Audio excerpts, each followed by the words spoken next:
Chapter 307. Father, Father. Inside the chieftain's house, the chieftain of the Mastiff tribe was shaken awake by Quan. The first thing the chieftain did after waking up was to immediately hug his son and loudly shout, "Quan, take all the women and children and escape from here. From now on, you are the chieftain of our Mastiff tribe. Do you understand?" "Dad, what are you doing?" Quan pushed his father away. "Why are we running away?" "I'm not leaving."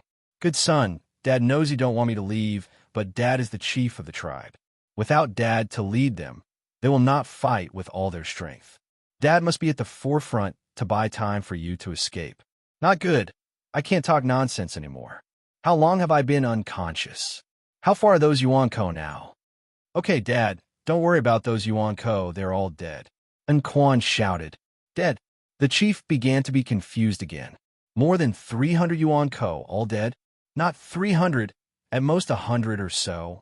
The informant was scared silly and spouted nonsense, and Quan corrected. "What's the difference between 300 and 100? One of them can destroy our whole tribe." The chief muttered. His mind was gradually waking up. "But how did these 100 Yuan-ko die just like that?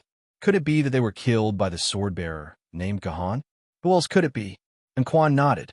Just now, he followed closely behind Gahan and watched the whole process of Gohan's massacre from the fence. Gohan braved the rain of bullets and moved forward fearlessly.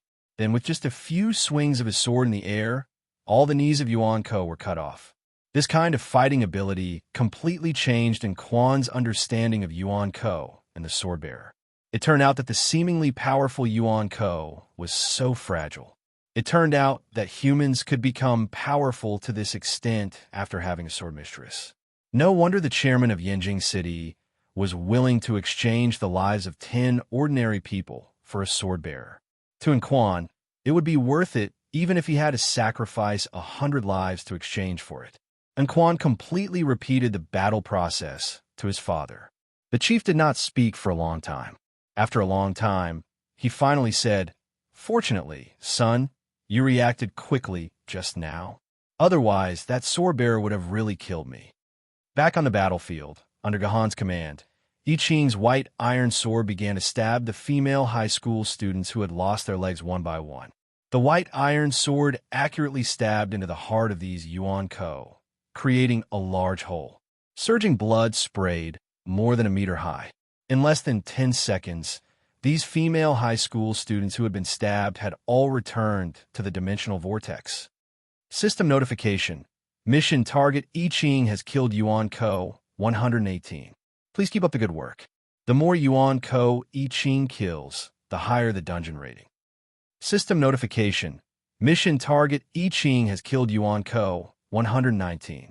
Please keep up the good work. The more Yuan-ko I Ching kills, the higher the dungeon rating. When I Ching killed the last Yuan-ko, the number was fixed at 120. This meant that there were a total of 116 soldiers in this female assault team. According to the dungeon rating rules, as long as I Ching killed 110 Yuan-ko I Ching, he could obtain an SSS rating. With the help of Gahan's heaven-defying sword energy, I Ching killed all the Yuan-ko I Ching. Not a single one died at the hands of Gahan or King Yu. The SSS rating seemed to be in his grasp. This is getting more and more boring.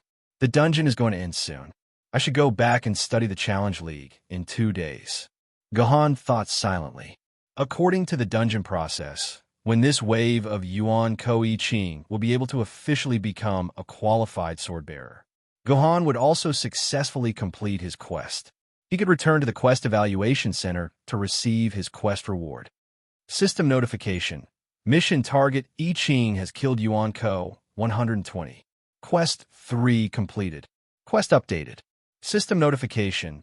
Congratulations, you have triggered the hidden main quest, Quest 4. You can now choose to leave the dungeon and head to the Quest Evaluation Center to complete the quest. You can also choose to continue with the Quest 4. System notification. The difficulty of the Quest 4 and the subsequent quests is extremely high. However, after completing the Quest 4 and the subsequent quests, you will receive a special reward. Please make your choice wisely. What's going on? Another hidden Easter egg quest? When Gahan heard the system notification, he was shocked. What was going on? This dungeon was the same as the Wudong Peak dungeon. It also had a hidden Easter egg.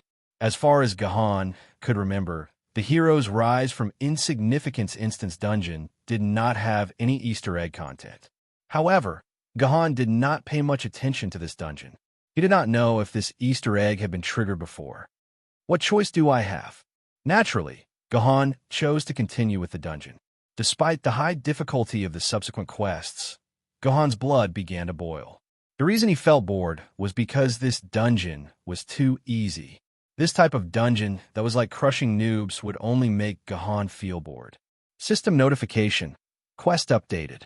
Quest 3 completed. System notification. Quest 4. Search cause. There have never been so many Yuan-Ko E in the Suzhou Desert. Please search the nearby area to find the reason for the abnormal appearance of Yuan-Ko. A new quest notification appeared. As this was a quest that had never appeared before, all the subsequent quests were unknown to Gahan. This was the equivalent of the hidden dungeon of King Arthur's betrayal. Gahan was filled with anticipation for the subsequent storyline. Lord Gahan, I Ching did not disappoint you. I have completed the quest. I Ching returned to Gahan's side. Previously, when he killed 4 female high school students, Yuan-Ko, I Ching could not help but vomit. But now that he had killed 116, I Ching was expressionless. No wonder people said that sword emperors were all emotionless humans, and that it was impossible for people with emotions to become sword emperors. Am I a heartless person? Gahan could not help but ask himself. If it was before, Gahan would not hesitate to say that he had no feelings. But now, when Gahan wanted to say this, his eyes could not help but think of Qing Pin and King Yu.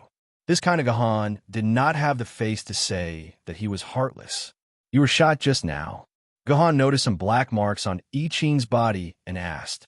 Yes, those Yuan-Ko's hand were not broken. He often lay on the ground and shot at me. At first, he was inexperienced, so he was shot 25 times. I Ching's face was slightly red. It seemed that being injured by an enemy who had lost the ability to fight was a very embarrassing thing. Hey, you actually remember how many times you were shot? Gahan was once again amazed by I Ching's innate talent. Even when he was being shot, he still had the time to remember how many bullets he had been hit by. His thoughts were even more meticulous than Gahan's. At the very least, Gahan had already forgotten how many bullets he had been hit by. How much damage did one shot do to you? How much energy does your armor have left? Gahan thought of something and asked. It seems to be 3 points of damage. I Ching scratched his head. He was an NPC, so he was not like Gahan, who could hear the system notification about damage. But when Gahan asked, the number 3 popped up in his head. As for energy, there's about 90% left. 3 points of damage, 25 points of damage. That's 75 points of damage.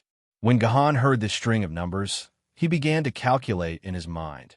75 points of damage is only 10% of his shield's energy. In other words, his armor has more than 750 points of shield energy.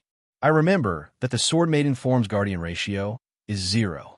2,750 points. It's the sword essence multiplied by the Guardian ratio. If I do the reverse calculation, I Ching's sword essence should be more than 3,250 points. I Ching, how old are you now? Gahan asked.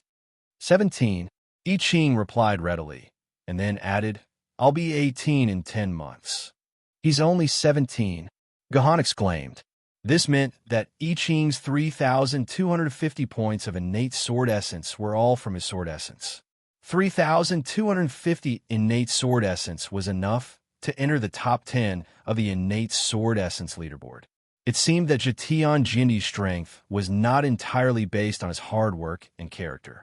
Innate sword essence was also a very important factor. Thinking about it, the strongest sword wielder in history, who was also the first sword wielder in the Sword Ancestor calendar, was said to have surpassed the Emperor's sword-level sword wielder. He was an invincible god who could kill 3 desolate-level Yuan Han at the same time. His innate sword element was more than 15,000 quark. His talent was the best among all the sword-bearers. Gahan could not help but think of himself. He only had 9 innate sword essence. If he was ranked at the bottom of his talent, he might still be on the leaderboard. With his talent, could he really become an emperor sword-level sword wielder? At that moment, Gahan began to doubt himself. However, he immediately reacted and forcefully cut off this dangerous thought. Once a person began to doubt his own future, he would no longer be able to maintain the courage to move forward. This was the most dangerous part. One may have doubts about his environment, about his friends, about knowledge, about objective and subjective things, about everything, but he must never have doubts about himself. Can I succeed? Am I an idiot? Am I someone who has never used it before? Am I someone who is destined to fail? Once such a thought appeared in your heart, you would not be far from it. This was a piece of advice. Never doubt yourself. Believe that your future is always within reach. All right, that was the end of the digression. Although Gahan had cut off his own doubts in time, his two sword ladies could feel the wavering in his heart through the sword ladies. Although I don't like a certain person, I have to admit that he never doubted himself. It's this world that's wrong, not him. This was what Etion told Gahan through the sword mark. Obviously, the certain person she was talking about was Jitian Jindi. Gahan, your talent is also unique. Think about your sword essence oral fluid. The one who said this was King Yu, who understood Gahan better. Yes, King Yu's words were more effective. Gahan had almost forgotten about his super cheat, sword essence oral fluid. That's right, the heavens were already treating him well. They took away his innate sword essence, but compensated him in other ways. How could he doubt his own future? Iching no Jitian Jindi. Gahan stared at Jitian Jindi, who was walking with his head lowered. I will definitely surpass you, surpass Kanzu, surpass all enemies that I can surpass, and return peace to this world. Sai, I seem to have forgotten to tell Sir Guhan that apart from me, Baitai, who was with me, was also shot. Iching, who was walking with his head lowered, thought to himself in distress, and Baitai was shot a bit more, a total of 58 bullets. Forget it, since Lord Gahan didn't ask, I'll just keep my mouth shut. Yes, fortunately, Gahan didn't know. Fortunately. Chapter 308. When they entered the fourth hidden mission of the dungeon, the plot of the dungeon began to escalate. It was so crazy that even Gahan was shocked. Just as Gahan and I Ching were about to set off in the oasis to find a reason for the abnormal appearance of so many Yuan Ko, two extremely disheveled people stumbled into the Zhou tribe and asked to see Gahan and I Ching. Master Gahan, please save us, Master Gahan. As soon as they saw Gahan, they threw themselves under Gahan and hugged Gahan's legs. Master Gahan, Yuan Ko, there's so many Yuan Ko. The Zhongzi tribe is finished. Gahan fixed his eyes on them. Gahan actually knew these two people. They were the two people from the exploration team that Gahan entered the dungeon in the game. These two people were undoubtedly members of the Zhongzi tribe. Uncle Long, what's wrong? What happened? The person who was more agitated than Gahan was naturally I Ching, who had just become a sword bearer. He pulled up Uncle Long, who was kneeling on the ground, and questioned him sternly. I Ching, that's right. The chief said that you are a friend of Master Gahan. Hurry up and beg Master Gahan to save our tribe. Uncle Long said incoherently. What happened? Uncle Long, I'm a swordsman now. I could do a lot of things. Hurry up and tell me what happened to the tribe. This was the first time I Ching had lost his cool. He seemed to have gone crazy. I Ching, there are so many Yuan Hues. All of them are Yuan Hues. Yuan Hues have covered the entire desert. Master Guhan, the chief told us to come find you. Please be merciful and save our Zhongzi tribe. The two of them knelt on the ground and pleaded. Master Gahan, I'm sorry. I Ching will leave first. Hearing this, I Ching could not stay any longer. He sheathed his white iron sword and immediately fled in the direction of the Zhongzi tribe. Something's wrong. Guhan helplessly shook his head as he watched I Ching leave. After all, he was only 17 years old. His mentality was still immature. Gahan seemed to have forgotten that he was only 18 years old. However, Gahan could not allow I Ching to rush and recklessly. If something else were to happen, this hidden instance dungeon would likely fail. It wasn't easy for him to encounter such an interesting dungeon, so Guhan couldn't bear to end it just like that. On the way back to the Zongzi tribe, Guhan and I Ching met a few people who were running for their lives like mad tigers. After I Ching identified them, they were all from the Zongzi tribe. After I Ching instructed them to flee to the Bayan tribe, he ran even faster. With the help of the sword lady's physique, I Ching's speed had already surpassed Usain Bolt's maximum speed. He kept on rushing and returned to his Zongzi tribe in about 10 minutes. But it was too late. The periphery of his Zongzi tribe was already littered with all kinds of corpses. Within the stronghold, the corpses were densely packed and everywhere. I Ching walked around the stronghold in a daze. He remembered all the names of the people in the entire tribe. Every time he saw a corpse, he would say the person's name and shake the gradually stiffening corpse, trying to wake them up from their slumber. Of course, it was a waste of effort. Yuan Ko killed people in a straightforward manner, just like how I Ching killed Yuan Ko in a straightforward manner.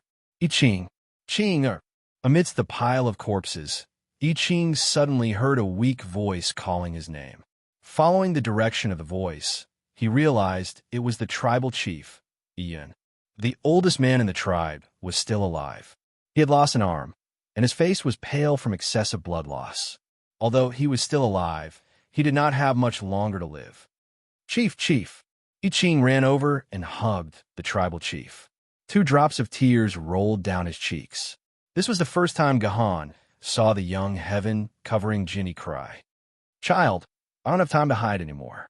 I have something important to tell you. Listen up. Just like in all television dramas and novels, those heavily injured people would say a long list of last words before they died. Ian began to say a long list of last words. From now on, I Ching, you will be the 15th generation tribal chief of the Zongzi tribe. From today onwards, even if you are alone, you must continue our Zongzi tribe. Promise me, can you? Yes, I promise you, tribal chief. I Ching nodded with tears in his eyes. All right, I'll tell you again. Actually, I have hidden the Zongzi tribe savings at XX locations. There is wealth and food that we have accumulated over 100 years. It is enough for you to revive our Zongzi tribe. The first time Ian met Gahan, he had said that the half of vat of flour was their remaining rations. He had tricked Etion's food out of it.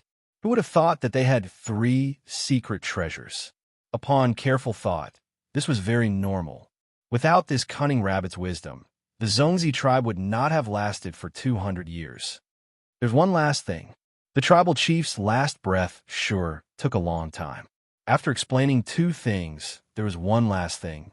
Actually, there's one thing I've been hiding from you. Cough, cough. Ian spat out a mouthful of blood. Your mother is not only your mother, she is also my daughter. I am actually your grandfather. Because of some reasons, I can't acknowledge you. I can only secretly take care of you. Please forgive this useless grandfather of mine. All right. It was beginning to develop into a family ethics drama. I know. I knew long ago.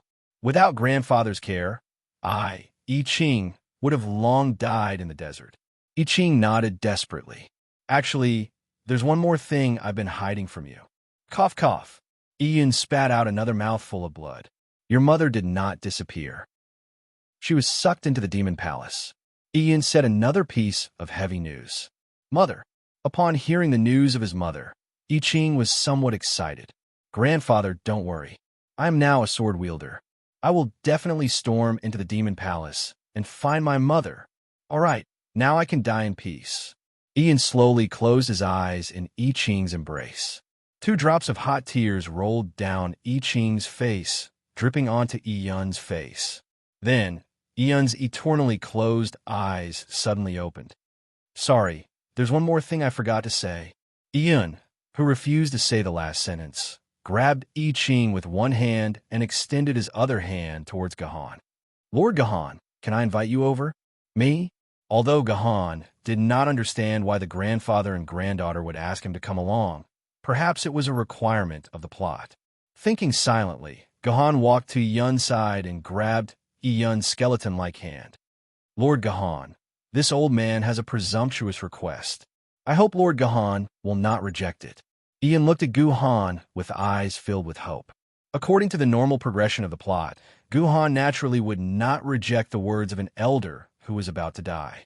Is our story going to go according to the normal plot? Of course it will.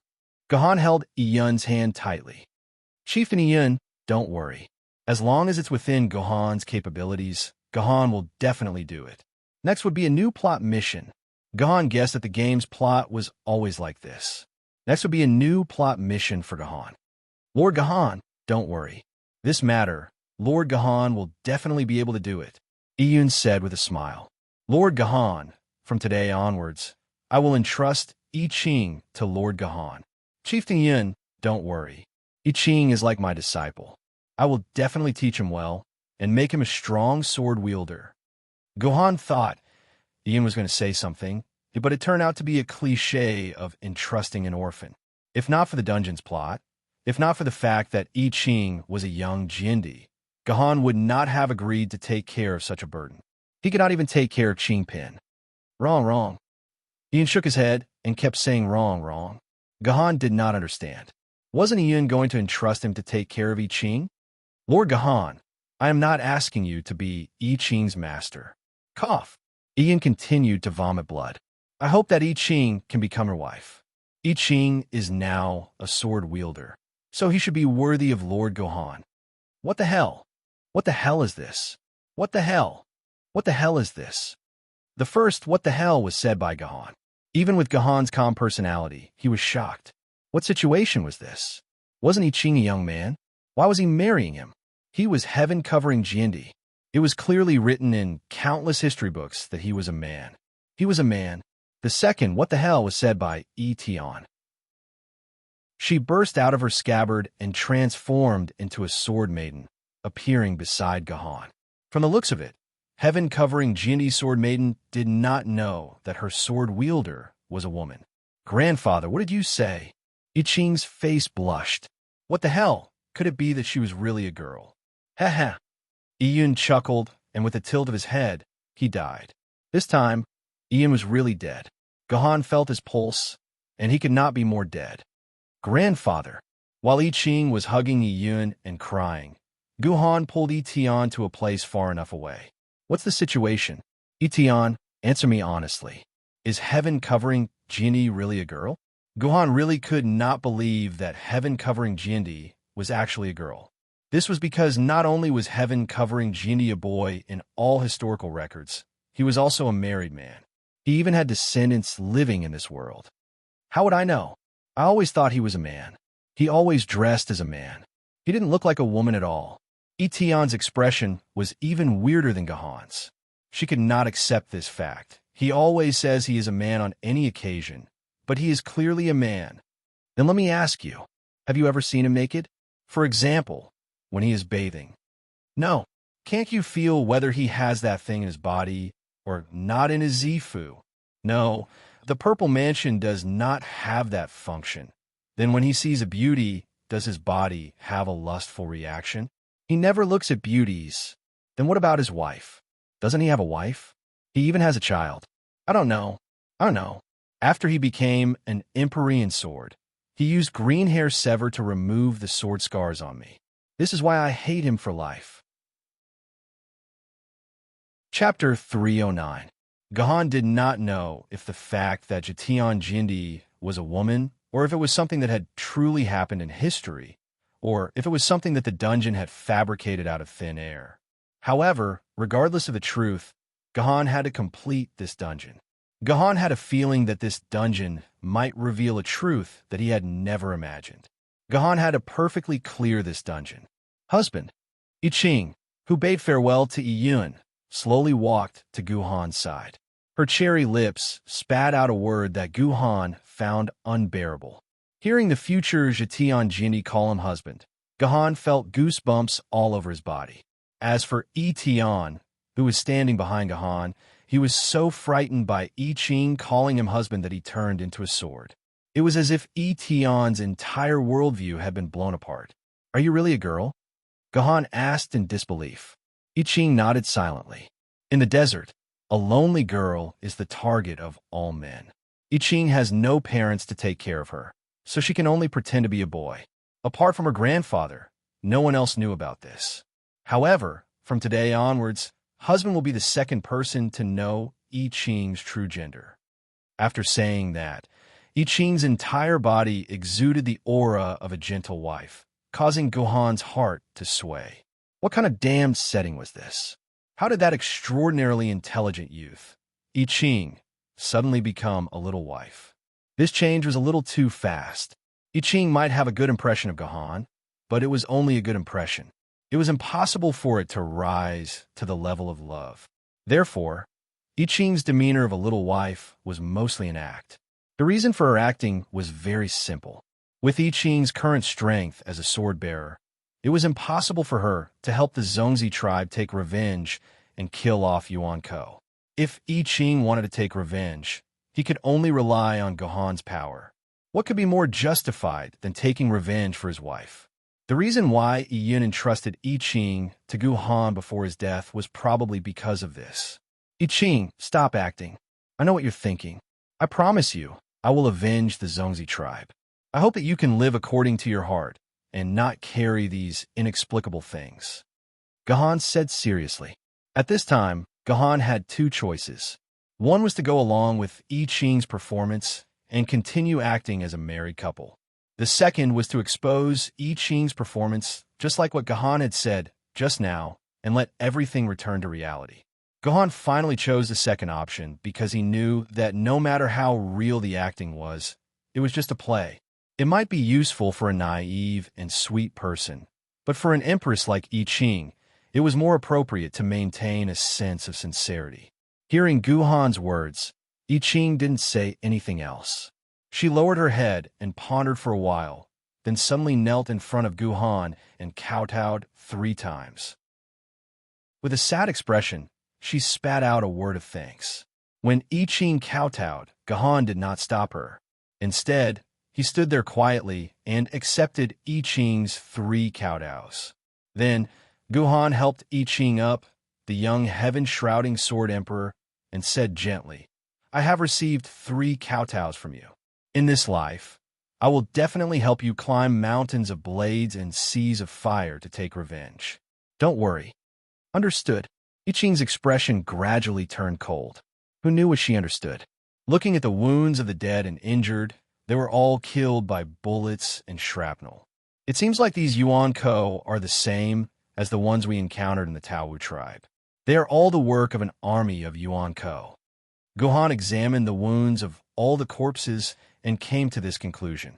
When we arrived, the corpses and blood were constantly flowing out.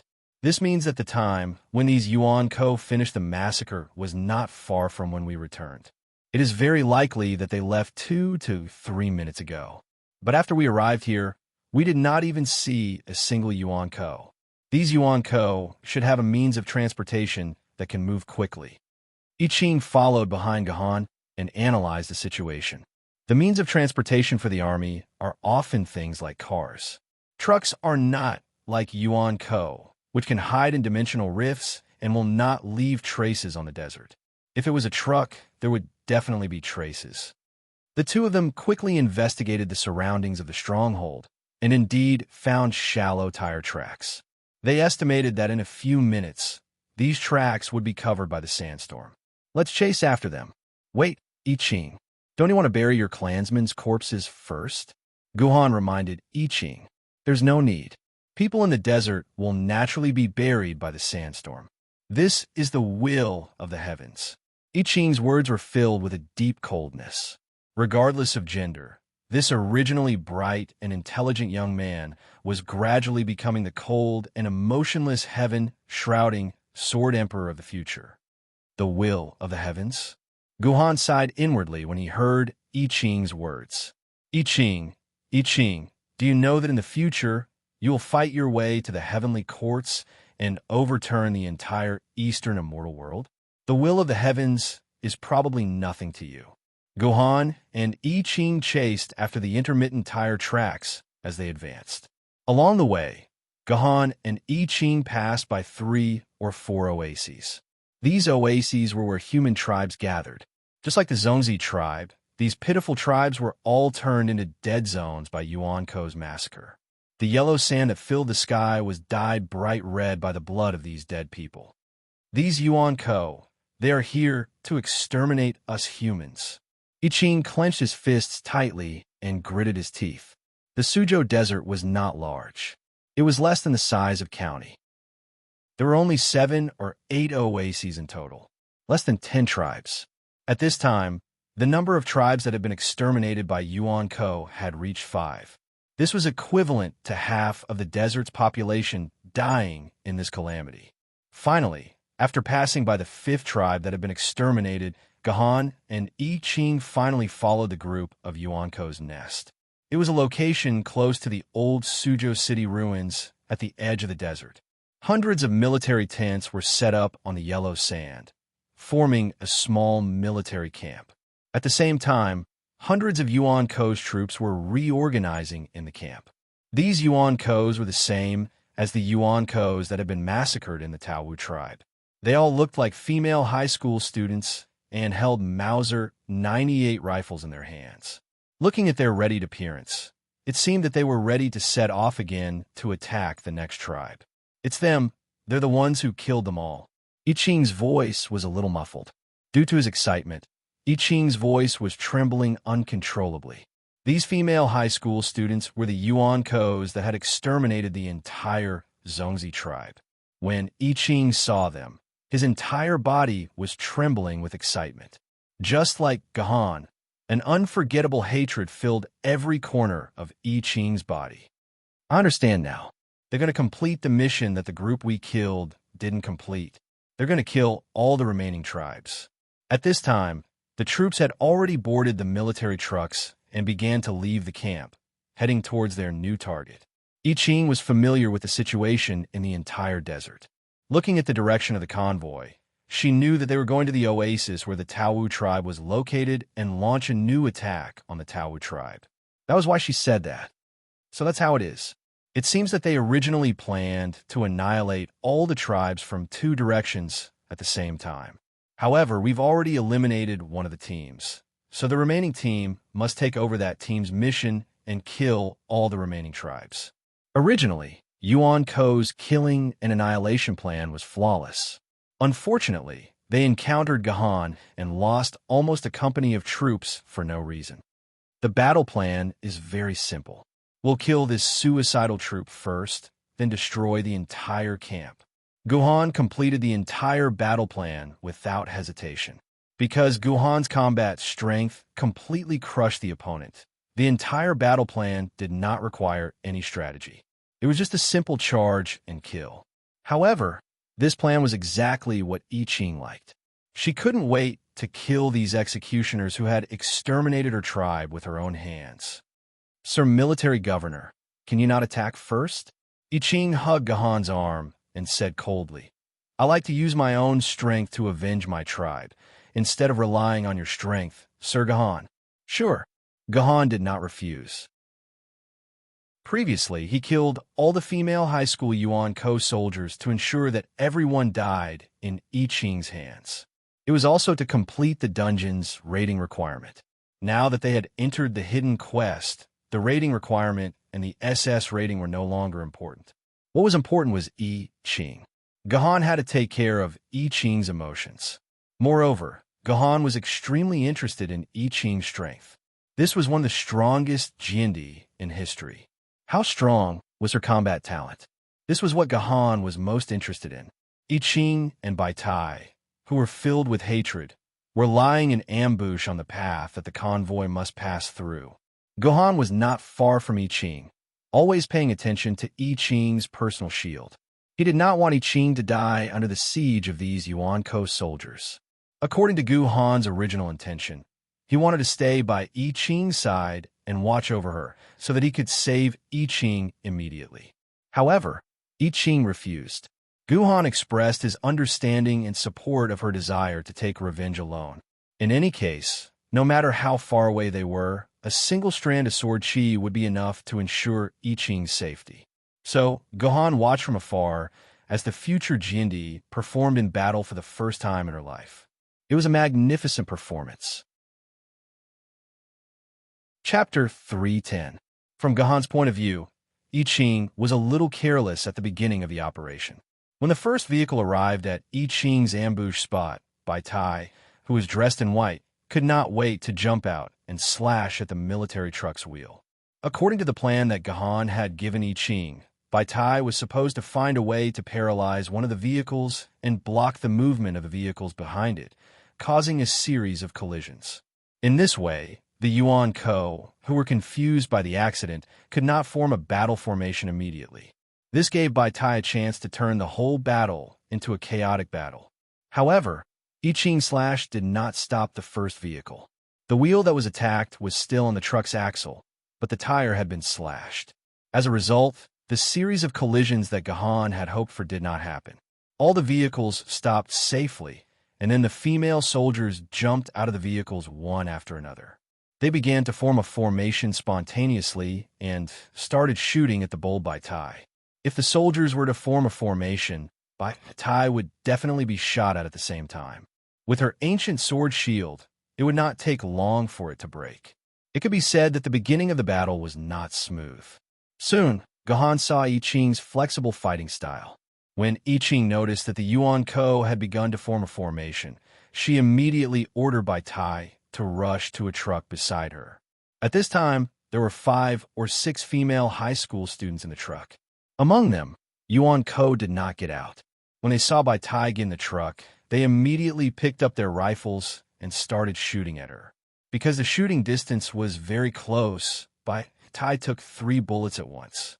However, the extremely slow firing rate of the Mauser 98 meant that the Yuan Ko could not form an effective net of fire on Bai Tai. Bai Tai easily approached a female high school student soldier. Instead of attacking the female high school student soldier, Bai Tai's sword slashed at the gun in her hand. Smart, Gahan exclaimed. With Bai Tai's ancient sword level, even if I Ching's innate sword element was more than 3,000 points, it would still take about 3 slashes to kill a mouse-level Yuan Ko. However, the guns in their hands could not withstand 3 slashes from Bai Tai. With just 1 slash, the gun in Yuan Ko's hand was directly cut in half. With this method, Bai Tai quickly removed the offensive ability of the Yuan Ko. Without weapons, the female high school students were just simple high school students.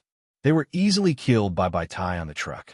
However, at the same time that the hunters on the truck were killed, the female high school hunters on the other vehicles had also completed their formation.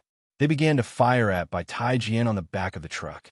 Bai Tai Jian took no less than 20 bullets in an instant.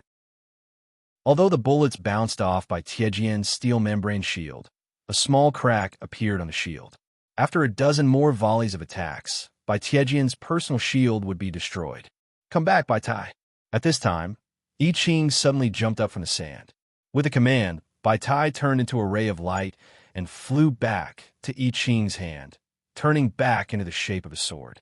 The female high school students, Yuan Ko, who had been aiming at Bai Tai, suddenly lost their target. They seemed to be at a loss of what to do. Taking advantage of this opportunity, I Ching jumped onto the boarding pedal outside the driver's cab. Standing on the pedal, he chopped down the driver's door with his sword. When the driver of the truck was caught off guard, I Ching accurately stabbed his sword into her heart. According to the rules of the game, stabbing the heart or the temple had a high chance of causing fatal damage to the Yuan Ko. I Ching's extremely high innate sword essence, coupled with the multiplier of fatal damage, caused the female high school student driver to roll her eyes and fall from her seat. She dragged I Ching to the ground and died. At this time, the rest of the female high school student assault team realized that the enemy had already climbed into their truck. When they started to shoot at the driver's seat, I Ching had already stepped on the accelerator. He drove the truck around nimbly and rushed toward the assault team's formation. What the hell? When did I Ching learn to drive? Seeing I Ching driving the flying truck, Gahan was shocked once again. I Ching, a child from the desert, shouldn't have had the chance to come into contact with a truck. Even if there were truck wreckages left behind from the apocalypse in the desert, they were just wreckages. There was no way they could be started again. Where did I Ching learn to drive? And he was driving a large vehicle like a truck. Could this be Jindi's main character Halo? Whether it was the protagonist's Halo or not, Under I Ching's driving, the truck directly rushed into the female assault team's formation, smashing their formation into pieces. This was the best time for I Ching to make her move. I Ching acutely grasped this crucial moment. The moment the truck rushed into the formation, I Ching did a beautiful somersault from the driver's seat and landed in the most important position in the formation. She climbed up and stabbed with her sword. The white iron sword in her hand accurately pierced the heart of a female high school student, instantly killing this Yuan Ko. The chaos brought about by the truck was temporary, but the chaos brought about by I Ching entering the Yuan Ko formation and slashing crazily was continuous. Faced with the Yuan Ko soldiers who had barged into their formation, the soldiers were somewhat at a loss. This was because they realized that there was a high chance that their shots would hurt their own people.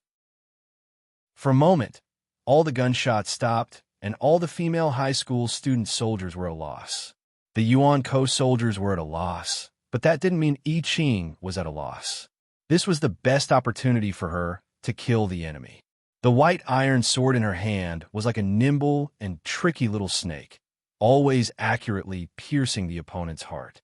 In just a few seconds, 6 female high school students died under I Ching's sword because their hearts were pierced through. That accuracy, seeing I Ching consecutively piercing the heart of Yuan Ko 6 times, killing it in one hit, Gahan couldn't help but sigh. Although I Ching's swordsmanship was full of mistakes and was full of flaws, he was a complete newbie. If Gahan were to fight with her, Gahan was confident that he could knock the white iron sword out of I Ching's hands in one move. But I Ching's sword accuracy and ruthlessness shocked Gahan. She did not hesitate in every strike, and her sword was sent into the opponent's heart at the most appropriate time.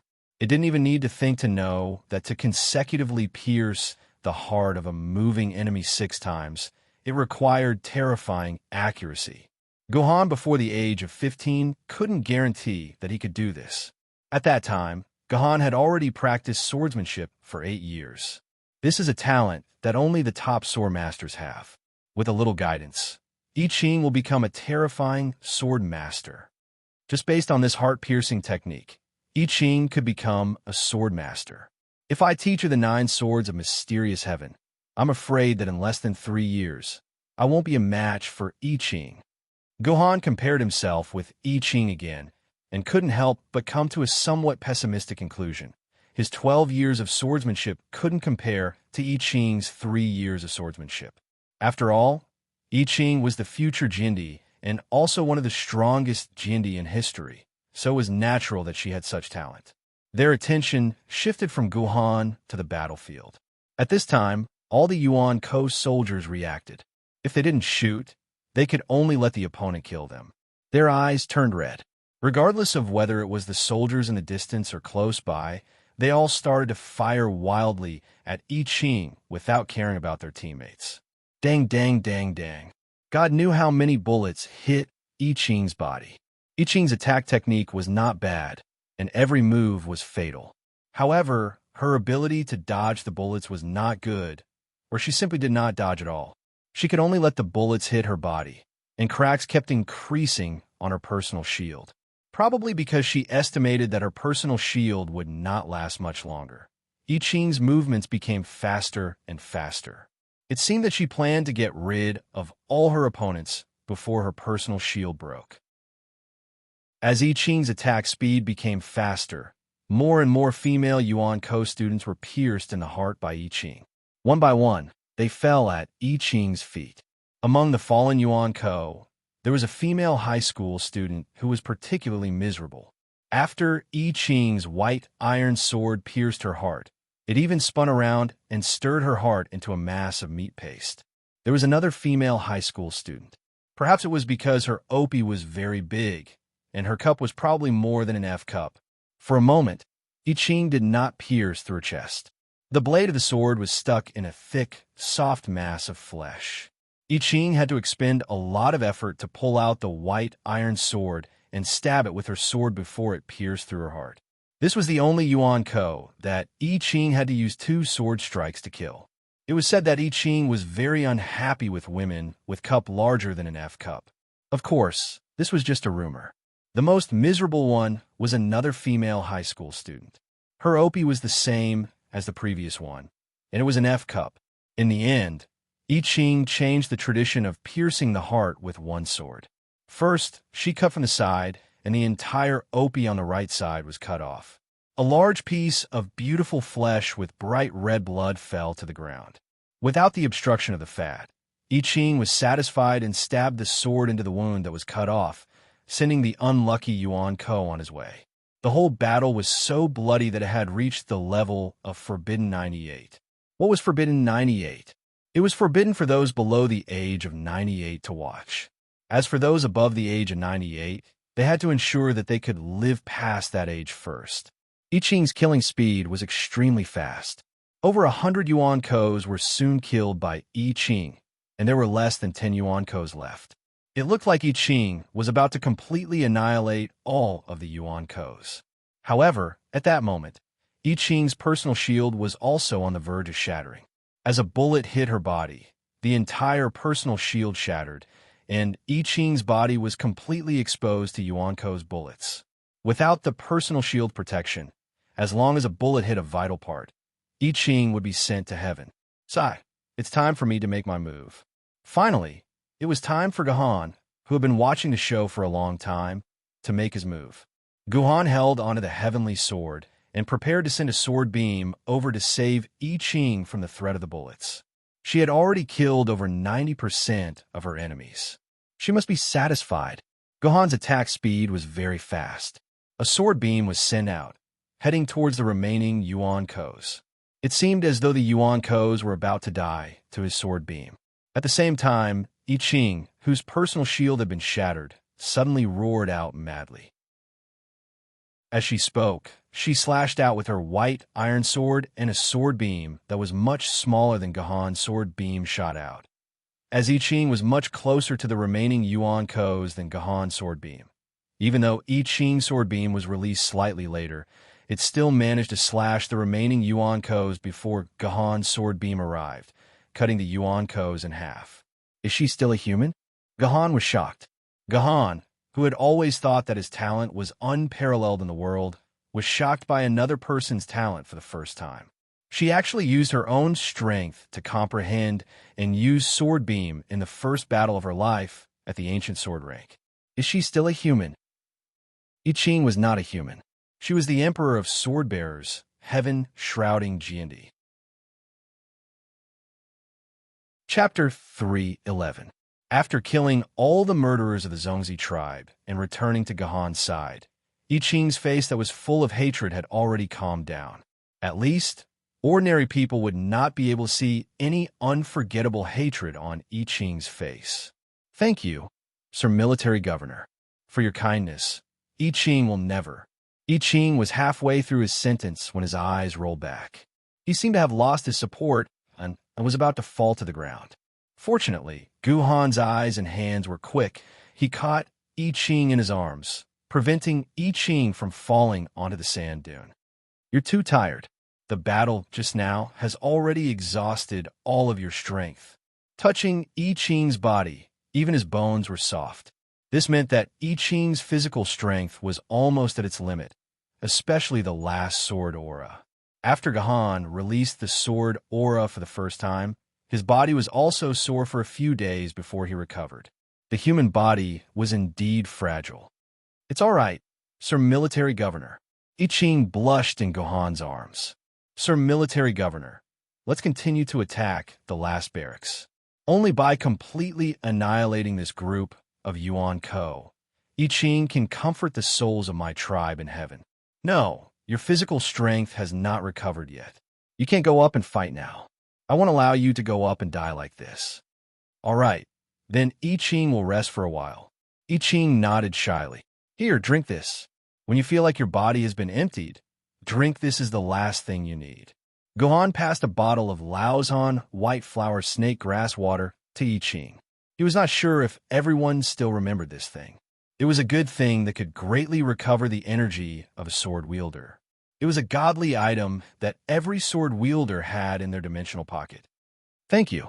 I Ching took the drink shyly, then looked at the mouth of the bottle. A small sip, a small sip. What's wrong? Does it not taste good? Seeing I Ching taking small sips, Gohan asked with concern. No, it's delicious. It's so good, I Ching said with tears in his eyes. Drink more if you like it. All right, Gohan didn't say that out loud. It was the author's imagination. At this moment, Gohan and I Ching were treating each other respectfully. On the other side, someone's heart was about to overflow with jealousy. Adulterous couple. Someone muttered in a low voice. What? King of Chu, what did you say just now? Gohan's hearing was not just for show. Oh, Ben Wong is saying that it's really good. The military governor has won the heart of another beauty. The king of Yu said sourly.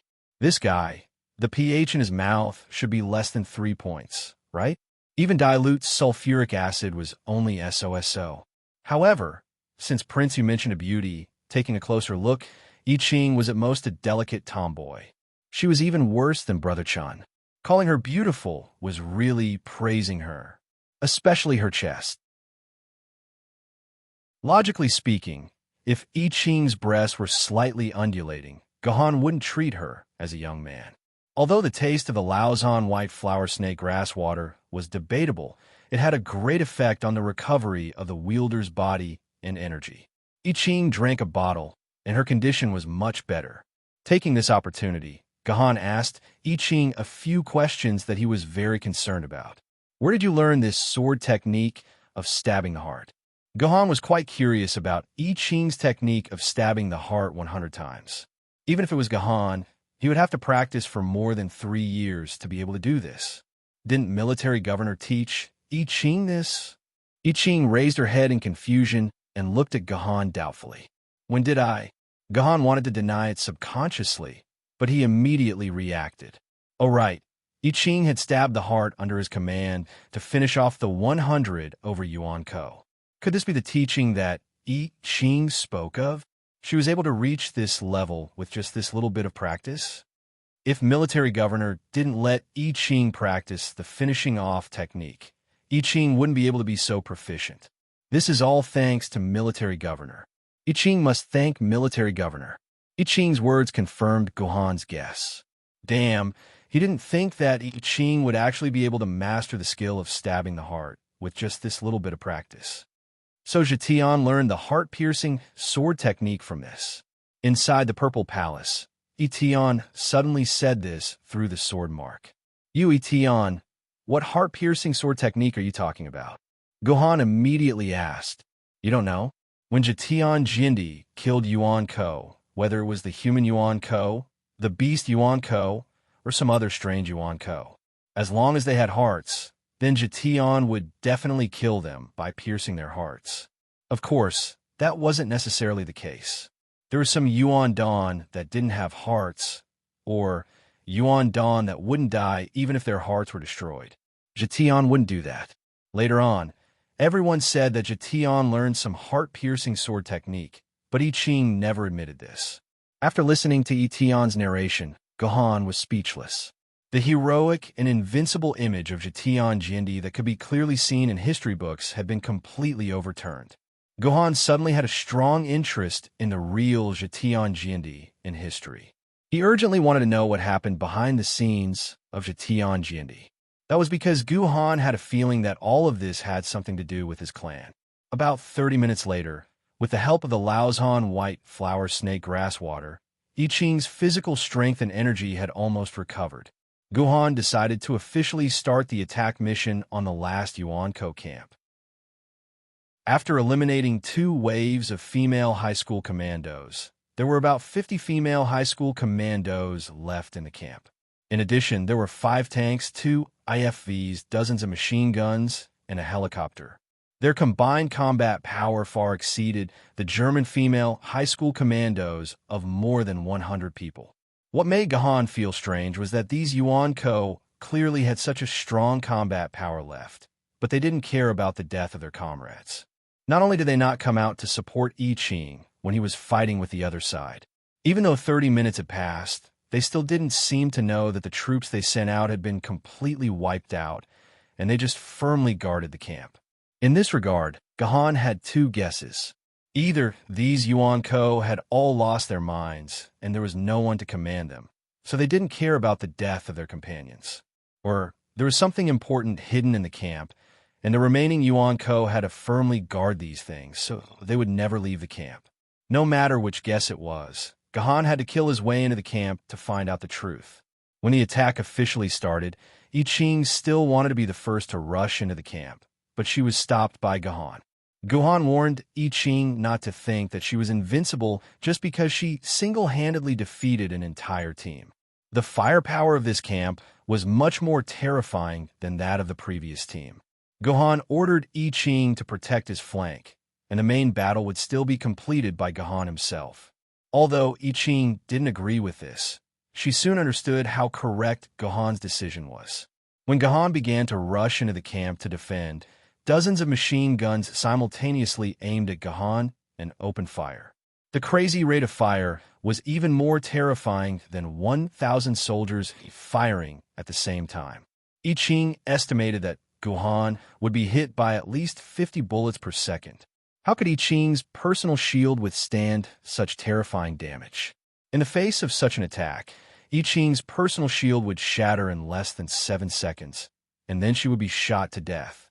Even Gahan himself, the energy of his personal shield was also decreasing at a speed visible to the naked eye. If he continued to be shot by these machine guns, Gahan's personal shield would only last for a minute at most. Fortunately, Gahan only needed to hold on for less than 10 seconds. In 10 seconds, Gahan jumped to a position less than 200 meters away from the machine guns. This distance was within the range where Gahan's sword chi could hit. Yu Wangjian flung out 6 sword chis, and with lightning speed, the machine guns in the camp were turned into mush. The female high school students operating the machine guns were also turned into a bloody paste. Without the machine guns in the way, the remaining tanks and armored vehicles were a piece of cake. Gahan first sent a sword chi slashing at the tank's armor. Compared to Japan's Little Bean tank, the armor of the so-called Tiger tank was clearly stronger. Gahan's sword chi didn't penetrate the armor directly, and only left a 20 millimeters thick sword mark on the armor. Looks like these tanks are at least soul-grade Yuan-ko. Gahan didn't have the time to check the information on his personal terminal. He just silently estimated the level of these tanks. A mere soul-grade Yuan-ko was like a bunch of colored pencils in front of Gahan. Under I Ching's admiring gaze, Gahan completed the process of slaughter that was like a beautiful dance.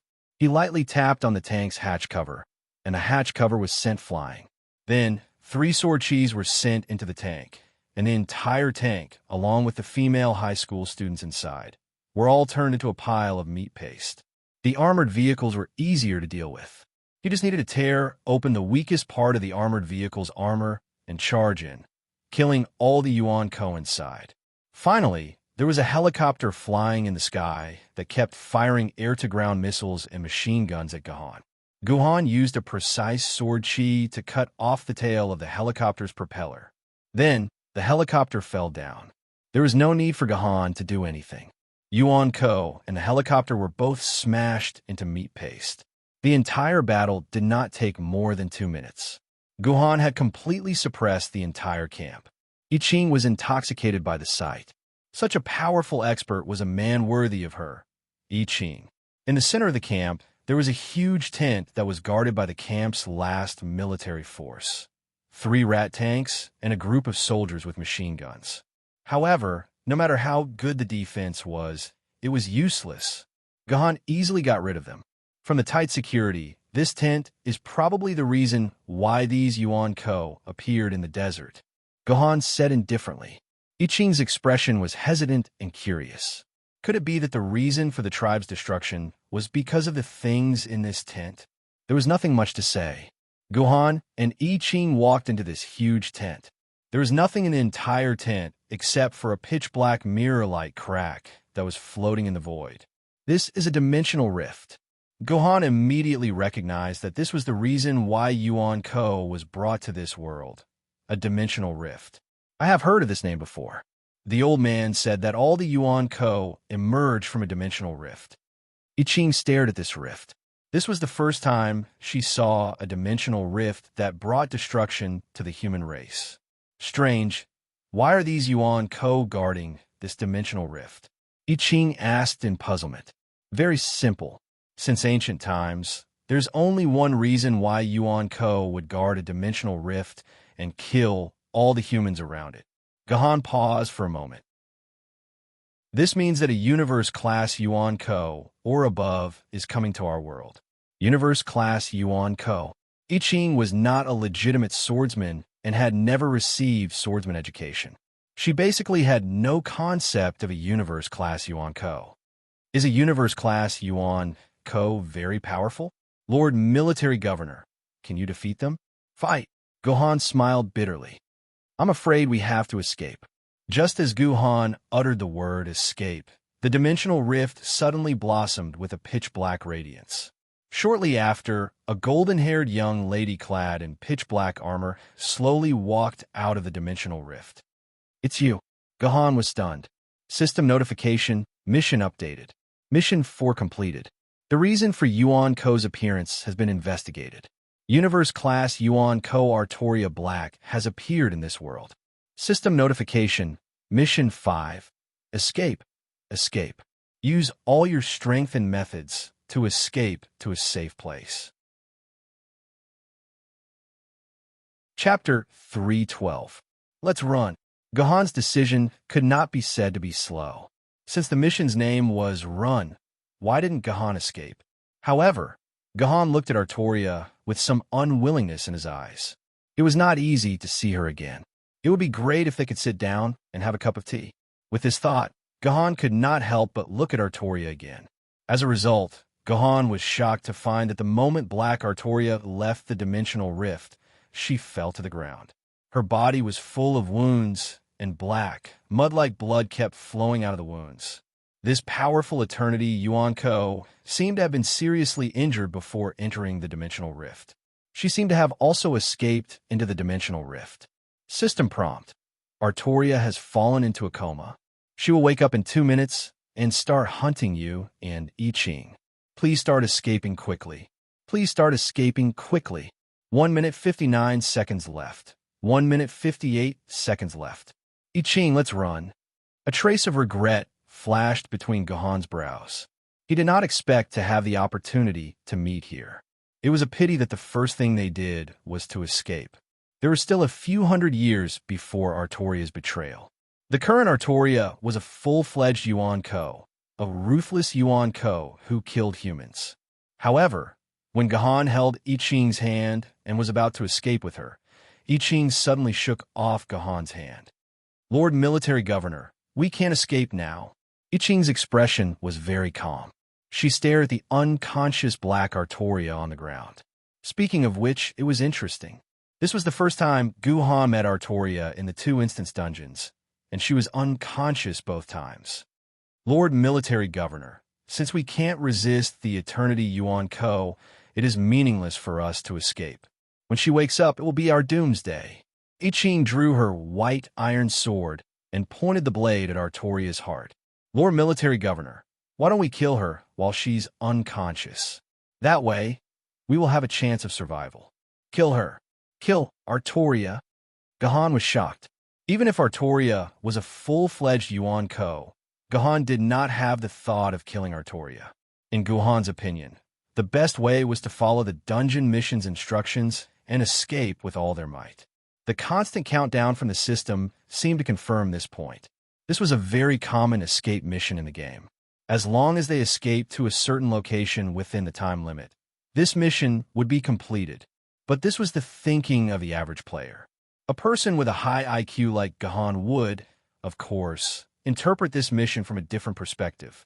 Thinking about it carefully, killing Artoria might be the way to victory. Just like I Ching said, this time, Gohan could not find a nuclear bomb to send him to escape. Faced with the pursuit of the awakened Artoria, Gohan and I Ching refused to escape. Even if they used cheats, the difference in strength between them and Artoria was too great. That was why the system gave Gohan a heavily injured Artoria. The goal was to make the players think in reverse, that the only way to win was to kill Artoria. If they really listened to the system's instructions and escaped, it would be a dead end. You're right, I've lost my mind. After calming down, Guhan spent 10 seconds thinking about the entire mission 3 times. He had to admit that I Ching's words made sense. In the face of Artoria's pursuit, running for one's life was the real path to death. This was a trap designed by the system, a trap of reverse thinking. Guhan was very sure of this. Then kill her, I Ching said. Before Guhan could stop her, she stabbed her sword into Black Artoria's heart. She was very skilled, but she could not even pierce through the layer of black armor outside Artoria's body. She was sent flying by a counterforce, and Guhan grabbed her from behind. Hey, Artoria is an Ian rank Yuan Ko, so her armor is naturally Ian rank. Your sword mistress is only an ancient sword mistress. You can't break through the defense of Artoria's armor. Moving the embarrassed I Ching out of his arms, Guhan shook his head and quickly explained the classification of Yuan Ko's levels to I Ching. Stand back, let me kill her. After all, it was just a game. Guhan was not the kind of person who would waste time on an insignificant problem. Sir Military Governor, your sword mistress can pierce through the defense of Ian rank armor? After Guhan crammed some knowledge about Yuan Ko's level, I Ching already knew how terrifying an Ian rank Yuan Ko was. If Guhan's sword mistress could actually pierce through the defense of Ian rank armor, then Guhan should be at least a spirit sword rank swordsman, one level lower than a mortal sword rank. I Ching judged in his heart, and his guess about Guhan's strength rose by a notch. After becoming a swordsman, I Ching had always judged Guhan's strength based on his own strength. It was just like how women always like to guess how much their boyfriend loved them, and then whether this degree of love was greater than how much they loved him. It was a bit of a tongue twister, but he couldn't understand it, so he didn't care. At first, I Ching thought that Guhan was only a little stronger than him, but after seeing Guhan slaughter the German female high school commando team, I Ching felt that Guhan's strength should be 5 times his own. When he saw Guhan slaughter the camp's Yuan Ko, I Ching secretly increased it from 5 times to 10 times. Now, I Ching felt that Guhan might even be 500 times his own if Guhan could really pierce through the defense of Ian rank armor. Yes, if I can completely unleash the power of Yu King Gojian. Yu King Gojian was one of the top 20 sword maidens, and if he used his full strength, it was not impossible to pierce through Ian rank Yuan Ko's armor. But this would require the support of a large amount of sword essence. According to Guhan's estimate, without 500,000 or 600,000 sword essence, it would be impossible to pierce through Artoria's armor with the power of Yu King Gojian. Then can Lord Military Governor fully unleash the power of Yu King Gojian?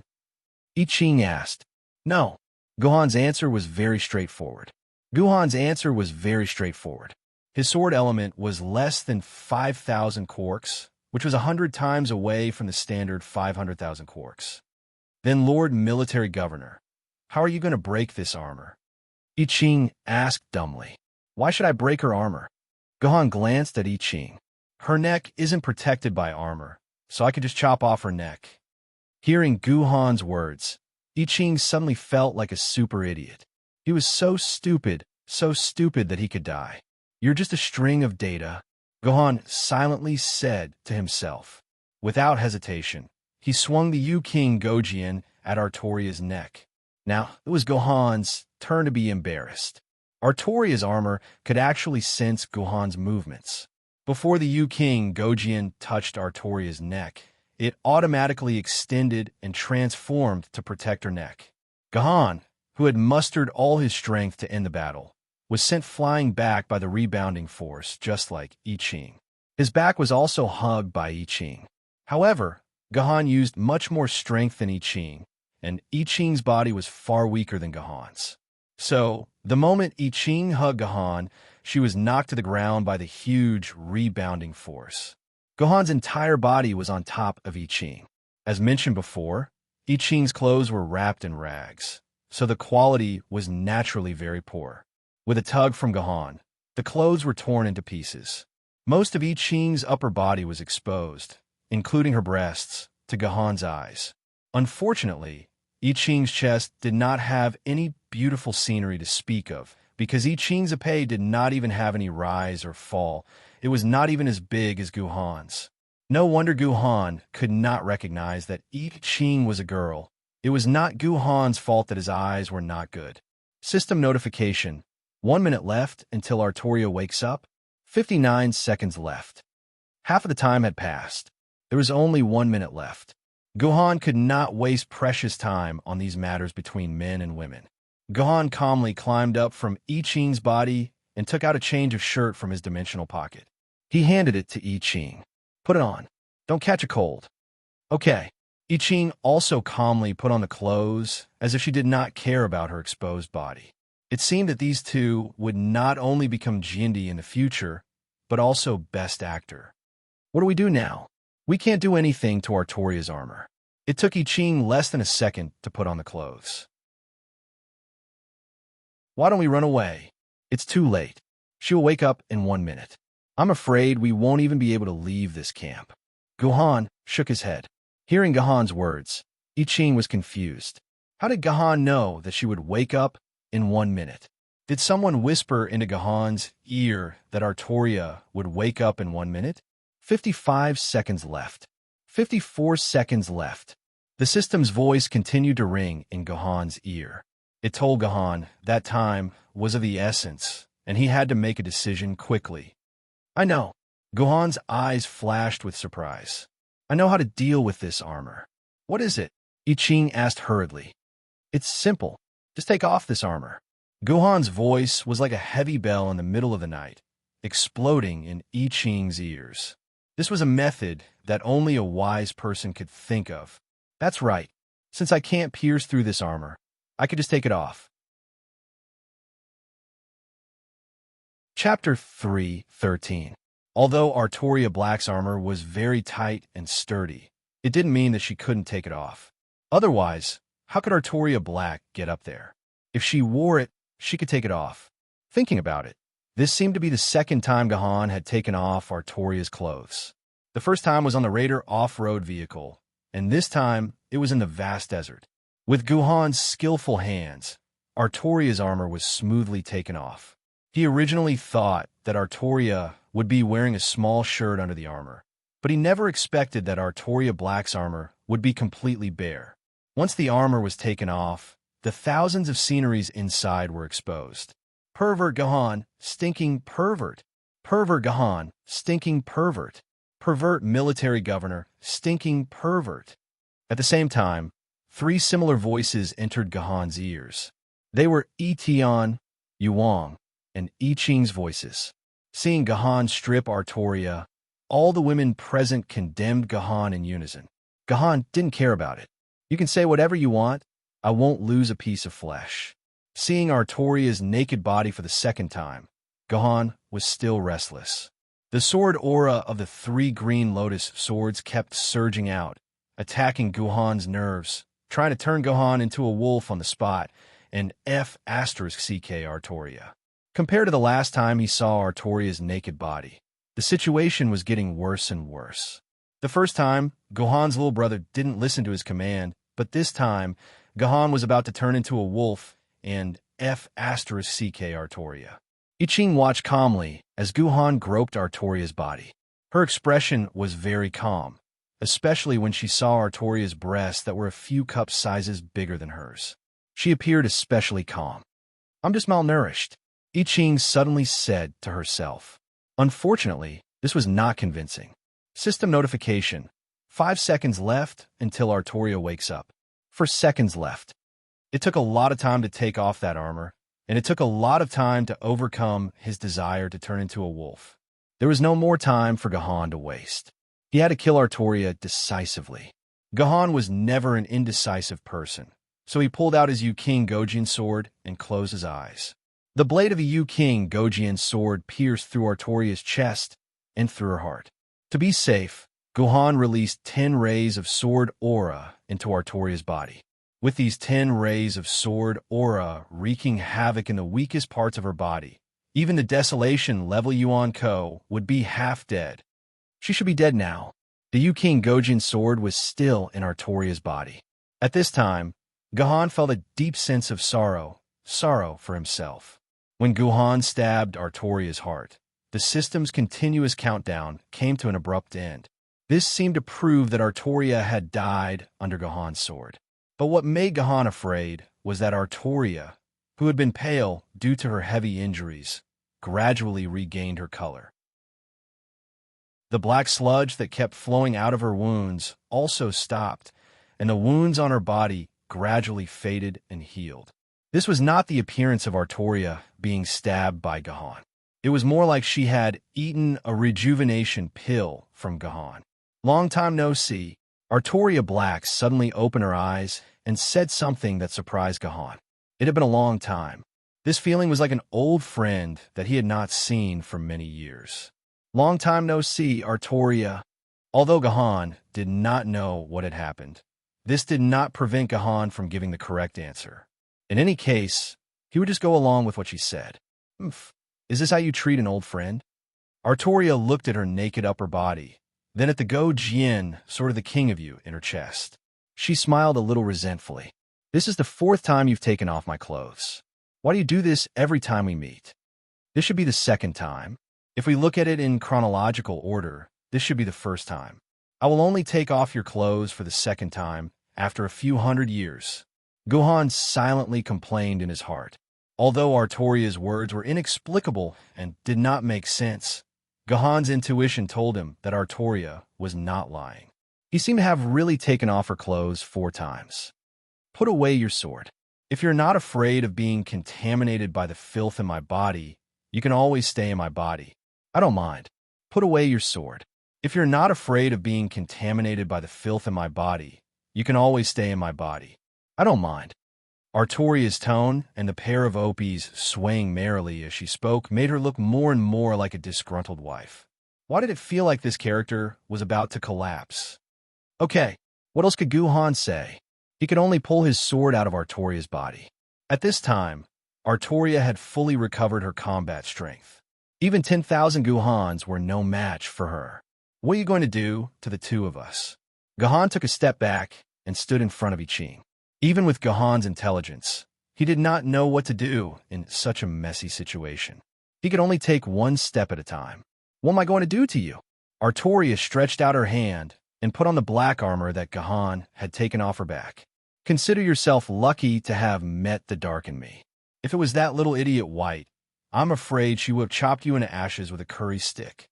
Shouldn't the dark Artoria be a little more ferocious? Shouldn't White be more righteous and kind? Was there really no problem with this setting? Wouldn't Artoria's character be ruined? All right, don't mind the complaints above. It has nothing to do with the plot. Let's continue watching. Guhan, let me ask you, have you been to Changyang Mountain? Artoria, who had put on the armor again, looked valiant and heroic. There was also a hint of mystery and darkness in her aura. The feeling of a disgruntled wife had completely disappeared. Changyang Mountain? Guhan remembered that Changyang Mountain was located in the ancient Gansu province of Huaxia. It was too far away from Yinjing City and Yuzhong City. It was completely Yuan Ko's territory. Other than a few sword bearers, there would probably be no other humans there. Up until now, the furthest Guhan had been to was the Miling Mountain range outside Yuzhong City. Other than that, he had never left Yuzhong City. Guhan had never been to a place like Changyang Mountain, the hinterland of Yuan Ko. A mere sword bearer like him will be seeking death if he went there. Looks like you haven't been there. Artoria Black shook her head helplessly. She stretched out her right hand, and the sword of the lake appeared in her hand. She pointed the blade at Guhan's heart. Guhan, since you stabbed me with your sword, I'll return the favor with a sword. As soon as Artoria Black finished speaking, Guhan had goosebumps all over his body.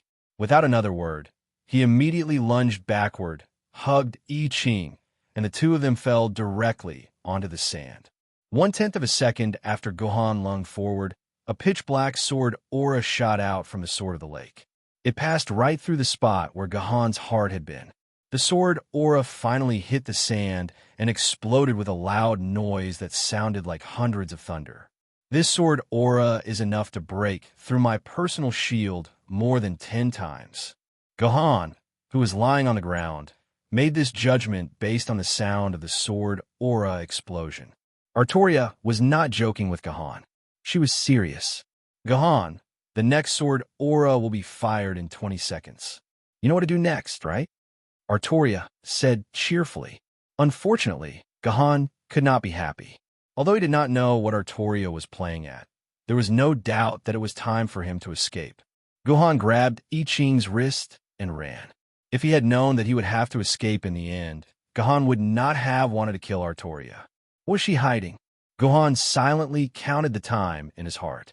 When it was almost 20 seconds, Gahan grabbed I Ching and rolled sideways. In the spot where Gahan had just been exploded, Artoria was very punctual. She said 20 seconds, and it was 20 seconds. Not a second more, not a second less.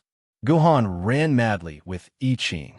Although he had successfully dodged 3 of Artoria's terrifying sword auras, each dodge consumed a lot of his stamina and concentration. After the third dodge, Gahan was sweating profusely as if he was about to collapse. I can dodge 2 more times at most. After that, my stamina will be completely exhausted. Gahan sensed the condition of his body and made a very bad judgment. He only had 2 more dodges left. In less than 40 seconds, how far could Gahan run? Where could he run to? This was a problem that Gahan had to solve. Otherwise, he would be killed by Artoria's sword auras and leave the dungeon in failure. If that happened, Gahan would have to quit the game for 3 days. Yaguang would also be at a loss for the quest. I can't let this happen. Gahan began to look around frantically, looking for a chance to escape. At this time, a truck parked by the road attracted Gahan's attention. It was the military truck left behind by Yuan Ko. I Ching, you know how to drive a truck, right? Gahan asked as he ran to the truck. A little, but not proficient enough. Of course, I Ching knew how to drive. Don't forget how she dealt with the German female commando team an hour ago. Okay, let's get in. Gahan jumped into the driver's seat and placed I Ching in the driver's seat. Listen, you'll drive later. When I tell you to turn in that direction. Do you understand? Chapter 314. In the desolate desert, a military truck was speeding along at a speed that was almost the limit of its life. Every 20 seconds, the truck that was originally going straight would make a strange, sharp turn. And as the vehicle turned, there would be a huge explosion on the road it was originally moving on, just like a roadside bomb attack. The culprit of the explosion floated leisurely above the truck. After a few seconds, he casually threw out a stream of sword chi in the path that the truck had to pass through. Fortunately, Gahan and I Ching cooperated very well in the driver's seat.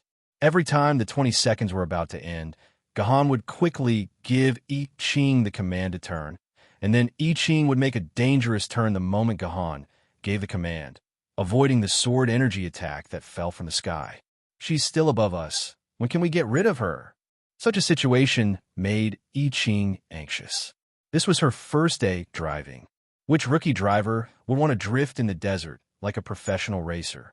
Don't ask me. I'm also a mess now. This is the first time in my life that I'm so lost.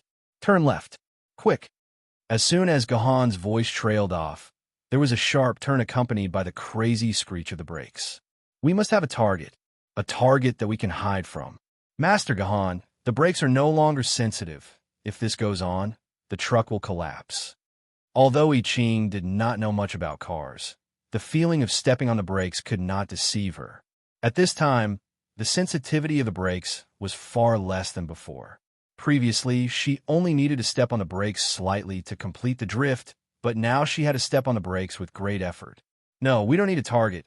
You just need to keep driving forward. This was the 3rd time Gahan repeated this sentence to I Ching. As early as when he got on the truck, Gahan understood that Artoria did not want to kill him at all. If Artoria wanted to kill him, she only needed to release 5 sword energies at the same time to seal all the escape routes and completely kill him. She did not need to use 1 sword energy to toy with him.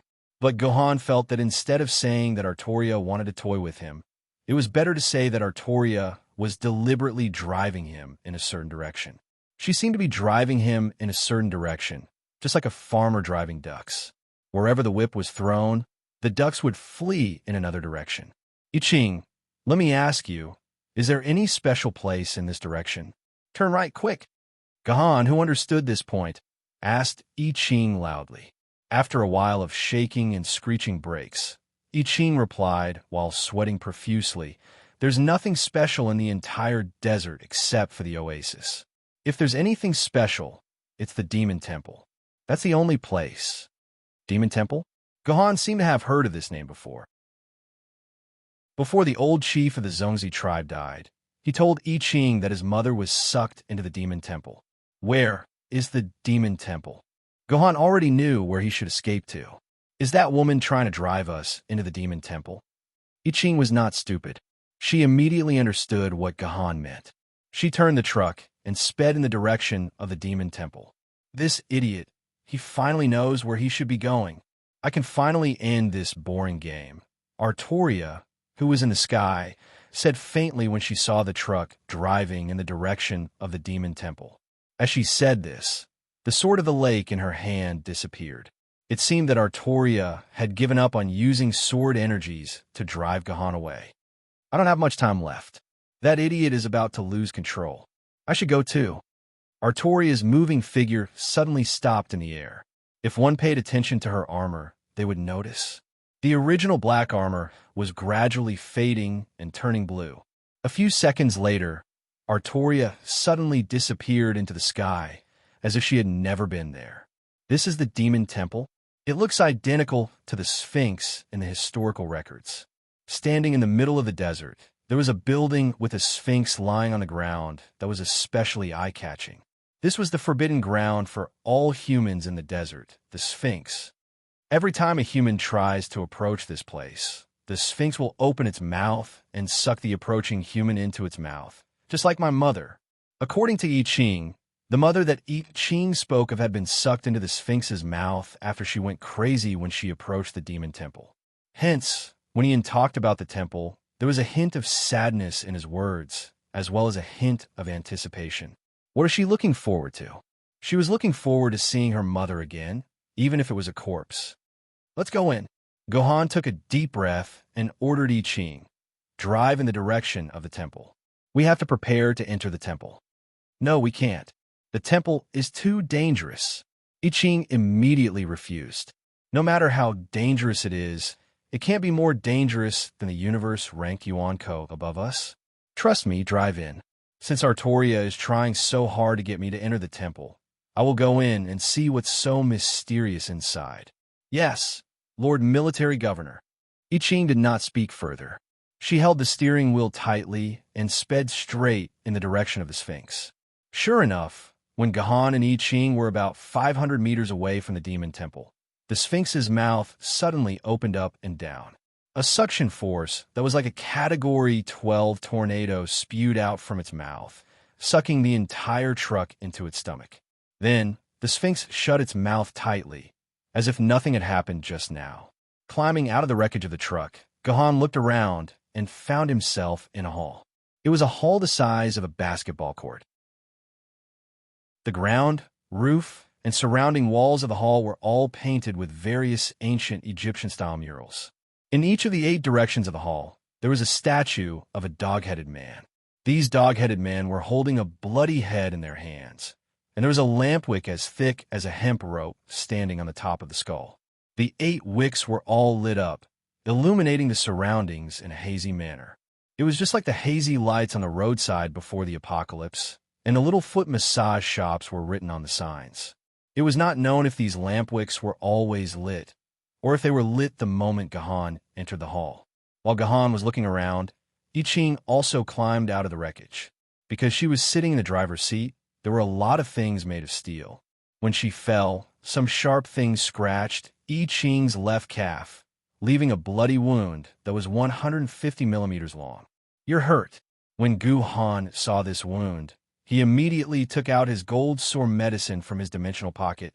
Before he could hand it to I Ching, he heard I Ching cry out for his mother as he frantically pounced towards a skeleton in the corner of the wall not far from him. The skeleton that I Ching was hugging was not the only one in the hall. Gahan roughly estimated that there were more than 200 bones scattered everywhere in the hall. It seemed that all the unlucky guys who had been sucked into the demon temple over the past 100 years were here. Gohan walked to the side of I Ching, who was hugging the skeleton and crying softly. Gohan noticed that there was a very exquisite diamond necklace hanging on the neck of the skeleton. It was very unique. It was probably because of this necklace that I Ching recognized that this was her mother's skeleton. At this time, the best thing to do was not to comfort I Ching, nor to make her happy, but to shut his mouth and let I Ching pour out her sorrow alone. So, Gohan stood silently beside I Ching and watched her cry. In fact, I Ching did not cry for too long. How could the future Jindy not be able to control and restrain his emotions? After a few minutes, I Ching wiped her tears and stood up. "Admiral, do you have any dry branches or other flammable things on you?" I Ching whispered, "I can't let my mother stay here forever. I want to cremate her and bring her back to the surface for burial." Hearing I Ching mention sparks, Gohan could not help but think of his parents and the ashes that had exploded. His heart was abnormally sad, and he could also understand the pain in I Ching's heart. "I don't have anything flammable on me." Gohan patted I Ching's back, "But we can use what we can." Gohan took out a fuel tank from the wreckage of the truck that had turned into scrap metal and poured the gasoline inside on the skeleton of I Ching's mother. Then, he used an iron rod that was dipped in gasoline to ignite a flame from the kobold's oil lamp and threw it on the skeleton. In an instant, the skeleton was set ablaze. The bright red light of the fire shone on I Ching's face, making her face look especially pale. After the skeleton turned into ashes, Gohan very considerately took out 3 kvass bottles from his dimensional pocket, twisted open the bottle cap, and directly poured the wine on the ground. "Damn, Gohan, what are you trying to do to my kvass?" Ition was anxious, seeing that his treasure was being ruined just like that. He shouted through the sword mark with a heartache, "I don't have a choice. I have to find something to store the ashes in." Gohan replied, "Then can't you let me out and let me drink all this wine? That's too wasteful." Gohan ignored the heaven-leaning turtles grumbling and handed all the empty wine bottles to I Ching. I Ching looked at Gohan gratefully before starting to collect the steaming hot ashes on the ground. Actually, he also collected quite a bit of pure dust into it. When the 3 wine bottles were almost full, I Ching suddenly picked up a shiny object from the remains of the ashes in surprise. "Admiral, why can't this be burned off? Mother loved this the most. I wanted to burn it for her too." Gohan fixed his eyes on it. It turned out that I Ching was holding the diamond on the diamond necklace. Logically speaking, it would be strange if a normal flame could burn a diamond into powder. A diamond that could be burned must be a fake. However, Gohan would not spoil the mood by telling the truth. Instead, he calmly said, "This should be something your mother left for you. I hope you can continue to pass it on." There was a saying, "Which school is the best at picking up girls?" Look for Gohan from Yuzhong University. Damn it, it doesn't rhyme. Chapter 315. System Prompt. Quest updated. Quest 5 has been completed. You have entered the Demon Temple of Enquan. System Prompt. Quest 6. Temple Exploration. Enter the deepest part of the temple and find the secret hidden there. When I Ching carefully hid the diamond in her pocket, the system prompt finally arrived. The system prompt should have arrived the moment she entered the temple, but it only appeared now. It gave Gohan a bad feeling, but Gohan couldn't figure out what exactly was wrong. When I Ching was cremating her mother, Gohan thought about many things. He thought about the hidden dungeon storyline, heaven shrouding Jindy, who had suddenly turned into a woman, Artoria Black, who had walked out of the dimensional vortex. And most importantly, Artoria Black seemed to say that he was very familiar with her, to the point of being a resentful woman. It felt like Artoria Black was his companion. For example, the demon temple that Gohan was currently in. If he thought about it carefully, Artoria Black had purposely chased him here. Her goal was probably the secret hidden in the depths of the temple. Whatever, I don't care. Since I'm here, I'll take things as they come. Gohan had a feeling that as long as he knew the secret hidden in the depths of the temple, Gohan might be able to solve the dungeon's mystery. Lord Military Governor, What should we do next? I Ching asked Guhan after wiping away her tears. Naturally, we'll go in and find out what's inside the temple. Guhan narrowed his eyes. In the hall that Guhan was in, there were murals on all four sides. Only the southern side had a huge golden glazed door that was more than 10 meters tall. Upon closer inspection, the decorative paintings on the door were completely different from the rest of the walls. Almost all the walls were painted with images of gods high above and mortals kneeling before them. There were also grand stories of great gods leading the people to expel the terrifying demons. Only this door's painting was completely different. There was no actual content on this door, only hideous faces that looked like they were alive.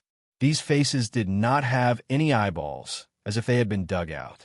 Just looking at these paintings was more terrifying than any horror movie. If there were girls here, they would probably roll their eyes and collapse to the ground the moment they saw these faces. As long as we open this door, we can go deep into the temple. Even without Guhan saying it, anyone with a bit of intelligence could guess that the secret was behind this door. But this door looks like it weighs more than 10 tons. Can we push it open? I Ching asked doubtfully. Although she had been enhanced by Tiejian's physique, she was only a few times stronger than an ordinary person. Her strength was not enough to open this huge door. Let's go take a look near the door. According to the routine, there must be a mechanism that can open the door near the door. Guhan knew very well that it was impossible for such a tall door to not be able to be opened. Otherwise, why would you build such a grand door? Otherwise, why would they show those grave robbers in adventure movies? No matter how powerful the door was, it would inevitably be opened by the protagonist. This was an unshakable truth since ancient times. Therefore, Guhan and I Ching walked near the door and began to explore the walls on the edge, trying to find a mechanism or clue that could open the door. Sure enough, after searching for 5 minutes, I Ching was the first to find something.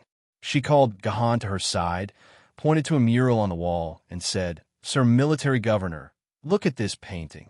Guhan fixed his eyes on it. It was a mural of a cat. A dark cat was sitting there, and the surrounding lines were drawn with golden lines. It looked very imposing. This cat was like a god. In fact, cats did have a godlike status in ancient Egypt. The Egyptians believed that it was the cat god who broke the night and brought light back to the world, so they were very devout to cats. If anyone accidentally killed a cat, they would be punished by the priests of the temple. If someone's cat died accidentally, the family must shave off their eyebrows to show their condolences. In short, the Egyptians worshipped cats very much. It was not strange for a cat to appear on a mural. Guhan was very curious about what I Ching found on this cat and why she called him over. Guhan took another careful look at the black cat. There didn't seem to be anything unusual about it. "Sir Guhan, please touch here," I Ching said, pointing to the cat's private parts. Could it be that I Ching had some special hobby and liked to have sex with animals? Of course, Guhan would not make such a stupid guess. He put his hand where I Ching was pointing. "There's a piece missing here." Guhan raised his eyebrows. There was a small dent where Guhan's hand touched. The shape of the dent was very smooth, and it did not look like it had fallen off naturally. Moreover, the inside of the dent was deliberately painted black, so that people would not notice at first glance that it was missing a piece. This dent was deliberately set up when it was built. Guhan analyzed. This is probably the position of the mechanism. I Ching, let's quickly look around and see if there are any fragments with the same shape as this dent. At Guhan's command, the two of them split up and looked around for the groove-shaped fragment. This was a very painful task. The surrounding lights were dim, and there were a lot of human skeletons lying on the ground. Guhan had to throw these skeletons aside to see the ground clearly. If it was an ordinary person, it would probably take them 4 or 5 hours to find such a small fragment. But if it was a sword wielder like Guhan and I Ching, it would be much faster. Sword Maiden's physical strength had directly improved Guhan's eyesight. In addition, swordsmanship was about judging the opponent's movements through subtle changes in perception, so Guhan was very sensitive to subtle things. Near the center of the hall, Gohan glanced around and found that there was a fragment with a shape very similar to the previous dent. Gohan decisively picked up the fragment and touched it carefully. In his heart, he was even more certain. So Gohan immediately called I Ching back to the front of the door and then solemnly inserted the fragment into the dent. Sure enough, there was no gap at all. The moment Gohan closed the fragment, the whole hall began to emit a mysterious murmur. What is this sound? Why have I never heard such a sound before? When I Ching heard this murmur, she began to feel uncomfortable all over her body, and goosebumps appeared all over her body. This is the sound of a cat. In Gohan's ears, the sound that gave I Ching goosebumps was just a normal cat's meow. This is the sound of a cat. I Ching shivered. This is the first time I've heard such a disgusting sound. Why do you think the sound of a cat's meow is disgusting? Gohan was stunned for a moment. Weren't cats very popular? There were a bunch of cat lovers in Yuzhong City who drooled at their master every day. Well, that was not the point at all. Bold human, how dare you say that the great cat goddess is disgusting? At this time, a sharp voice suddenly came out. Bold human, how dare you not kneel in front of the great cat goddess? Another voice came out. Gohan and I Ching looked in the direction of the sound and found that two strange creatures had appeared on both sides of the door. On the bodies of humans, there was a cat's head. Are these orcs? When Gohan saw these two strange creatures, he immediately thought of the many orcs in Yuan-Ko, such as dogs, lions, leopards, snakes. In short, almost all the main animals could be found in the orcs, and there were naturally cats like Yuan-Ko. But Gohan remembered that the cats in the illustrated handbook had a pair of cat ears, a cat tail, a row of cat whiskers, fine fur on their bodies, and soft meat pads on their palms. However, their faces were truly human, and they were all very delicate beauties, completely different from these two monsters that had completely grown cat heads. Stupid human, we are not those useless cats. We are cat slaves under Master Botet, servants who serve Master Botet directly. Don't compare us to those cats, a cat slave said proudly. Gua knew the name Botet. It was the cat goddess in the Egyptian pantheon, the ancestor of all cats. It was also one of the three Egyptian Yuan-Ko who conspired to use magic to turn Suzhou into a desert. In the end, when the magic was cast halfway, it was discovered by a fairy sword tier sword wielder who passed by, and the two sides fought. There is no detailed record of the three Egyptian gods' deaths, but from the fact that they abandoned the desert where the magic was cast halfway and disappeared without a trace, it could be inferred that the three gods were either dead or seriously injured, and had hidden in the dimensional gap to recover. These two cat slaves who suddenly appeared claimed to be Bastet's servants, so this demon temple should be a relic left behind by the three Egyptian gods. These two cat slaves must also know the way to open the door.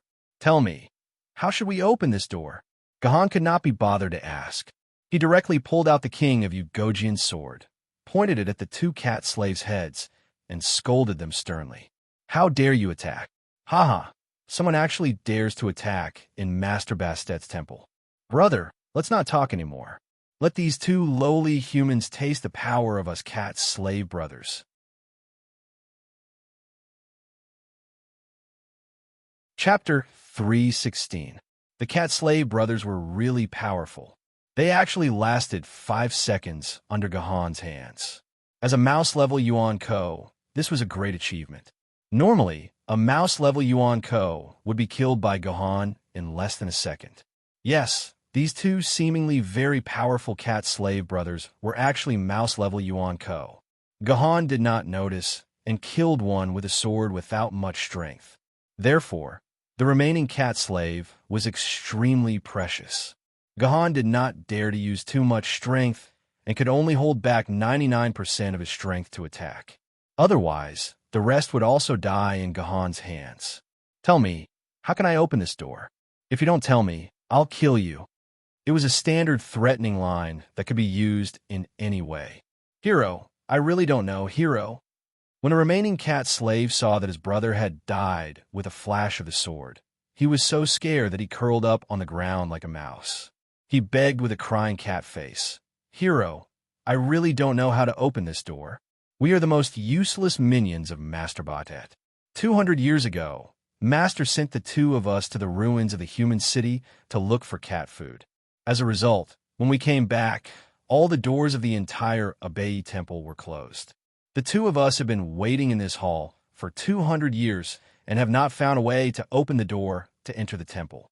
After the cat slave swore to the heavens and told his story, Gohan roughly knew the situation of this demon temple. It turned out that the original name of this demon temple was Abai Temple.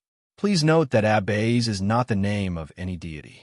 It is the name of the three Egyptian deities who built this temple: Anubis, Batet, and Isis. Don't you think it's very depressing? In short, these three Egyptian gods, Yuan Ko, built Abai Temple and used Abai Temple as their nest. They planned to control all the areas of South Huaxia and turn the whole of South Huaxia into a desert. Then, the three of them could become the gods of the gods.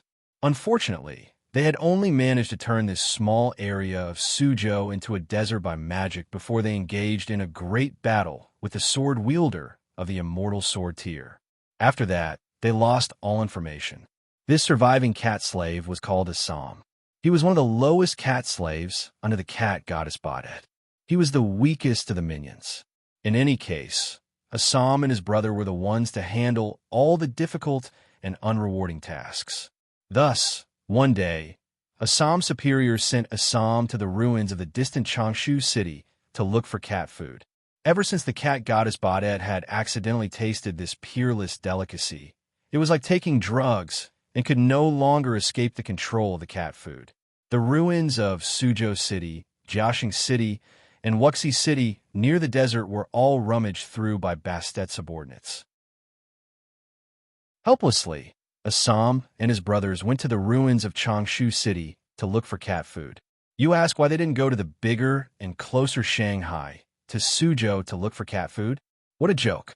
At that time, Shanghai had already become the territory of the Dragon Clan of the Four Seas. How could she, a mere Batet, dare to provoke the Dragon Clan of the Four Seas? In the end, when Assam returned to the temple after much effort and a full 5 days, he found that there was only a huge battlefield left in the desert. Their incomparably powerful three-universe-level Yuanko's forces had all perished, and even the divine powers of Batet, Anubis, and Isis had completely disappeared. Only the Abai Temple was still intact. But at this time, all the gates of Abai Temple had been completely sealed. These two little Rolo were the same as Guhan. They didn't have the ability to open the gates. They also didn't have the guts to wander outside, so they just guarded the gates like this, and this lasted for a whole 200 years. 200 years. After listening to Assam's narration, I Ching was the first to express his disbelief. There's no food here. How could you last for 200 years? We don't need to eat. Assam explained timidly. Our bodies are actually formed by the aggregation of souls. As long as there's divine power, we can maintain our existence. The Abai Temple is a temple built by the three great gods. Every brick and tile inside has divine power, and we can absorb the divine power emitted by the temple to survive. Our existence is really too weak, and the divine power here is enough for us to maintain our lives for hundreds of thousands of years. Once we leave the temple, we will gradually die due to the exhaustion of divine power. That's why for 200 years, we never dared to leave here and have always been sleeping in the temple. No, it's still not right. Assam's explanation was flawless, but I Ching instinctively felt that something was wrong. She continued to ask, "What about this mechanism? Why did you come out when we opened the mechanism? You couldn't have been controlled by the mechanism, right?"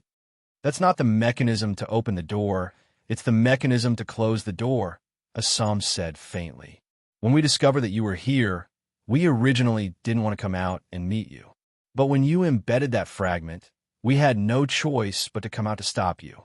Because once that fragment is embedded for a period of time, the outermost door, which is the mouth of the Sphinx you came in from, will be closed forever, and the people inside will never be able to get out. We could go back the way we came." I Ching asked in surprise. "Of course you could go back the way you came. Who would be so bored as to design their home into a dead end that only people can enter and not leave? The outermost wall behind you is actually movable. As long as you push the wall open, you can see the stairs. You can go up the stairs and walk out of the Sphinx. It's not difficult at all. Assam's words made I Ching completely dumbfounded. If they could get out so easily, then why was she and Gahan so busy?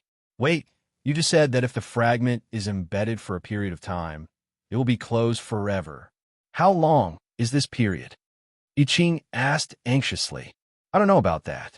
You guys could try and see if you can remove that piece of debris again. If you can remove it, you can open the exit again. If you can't remove it, then it will be closed forever.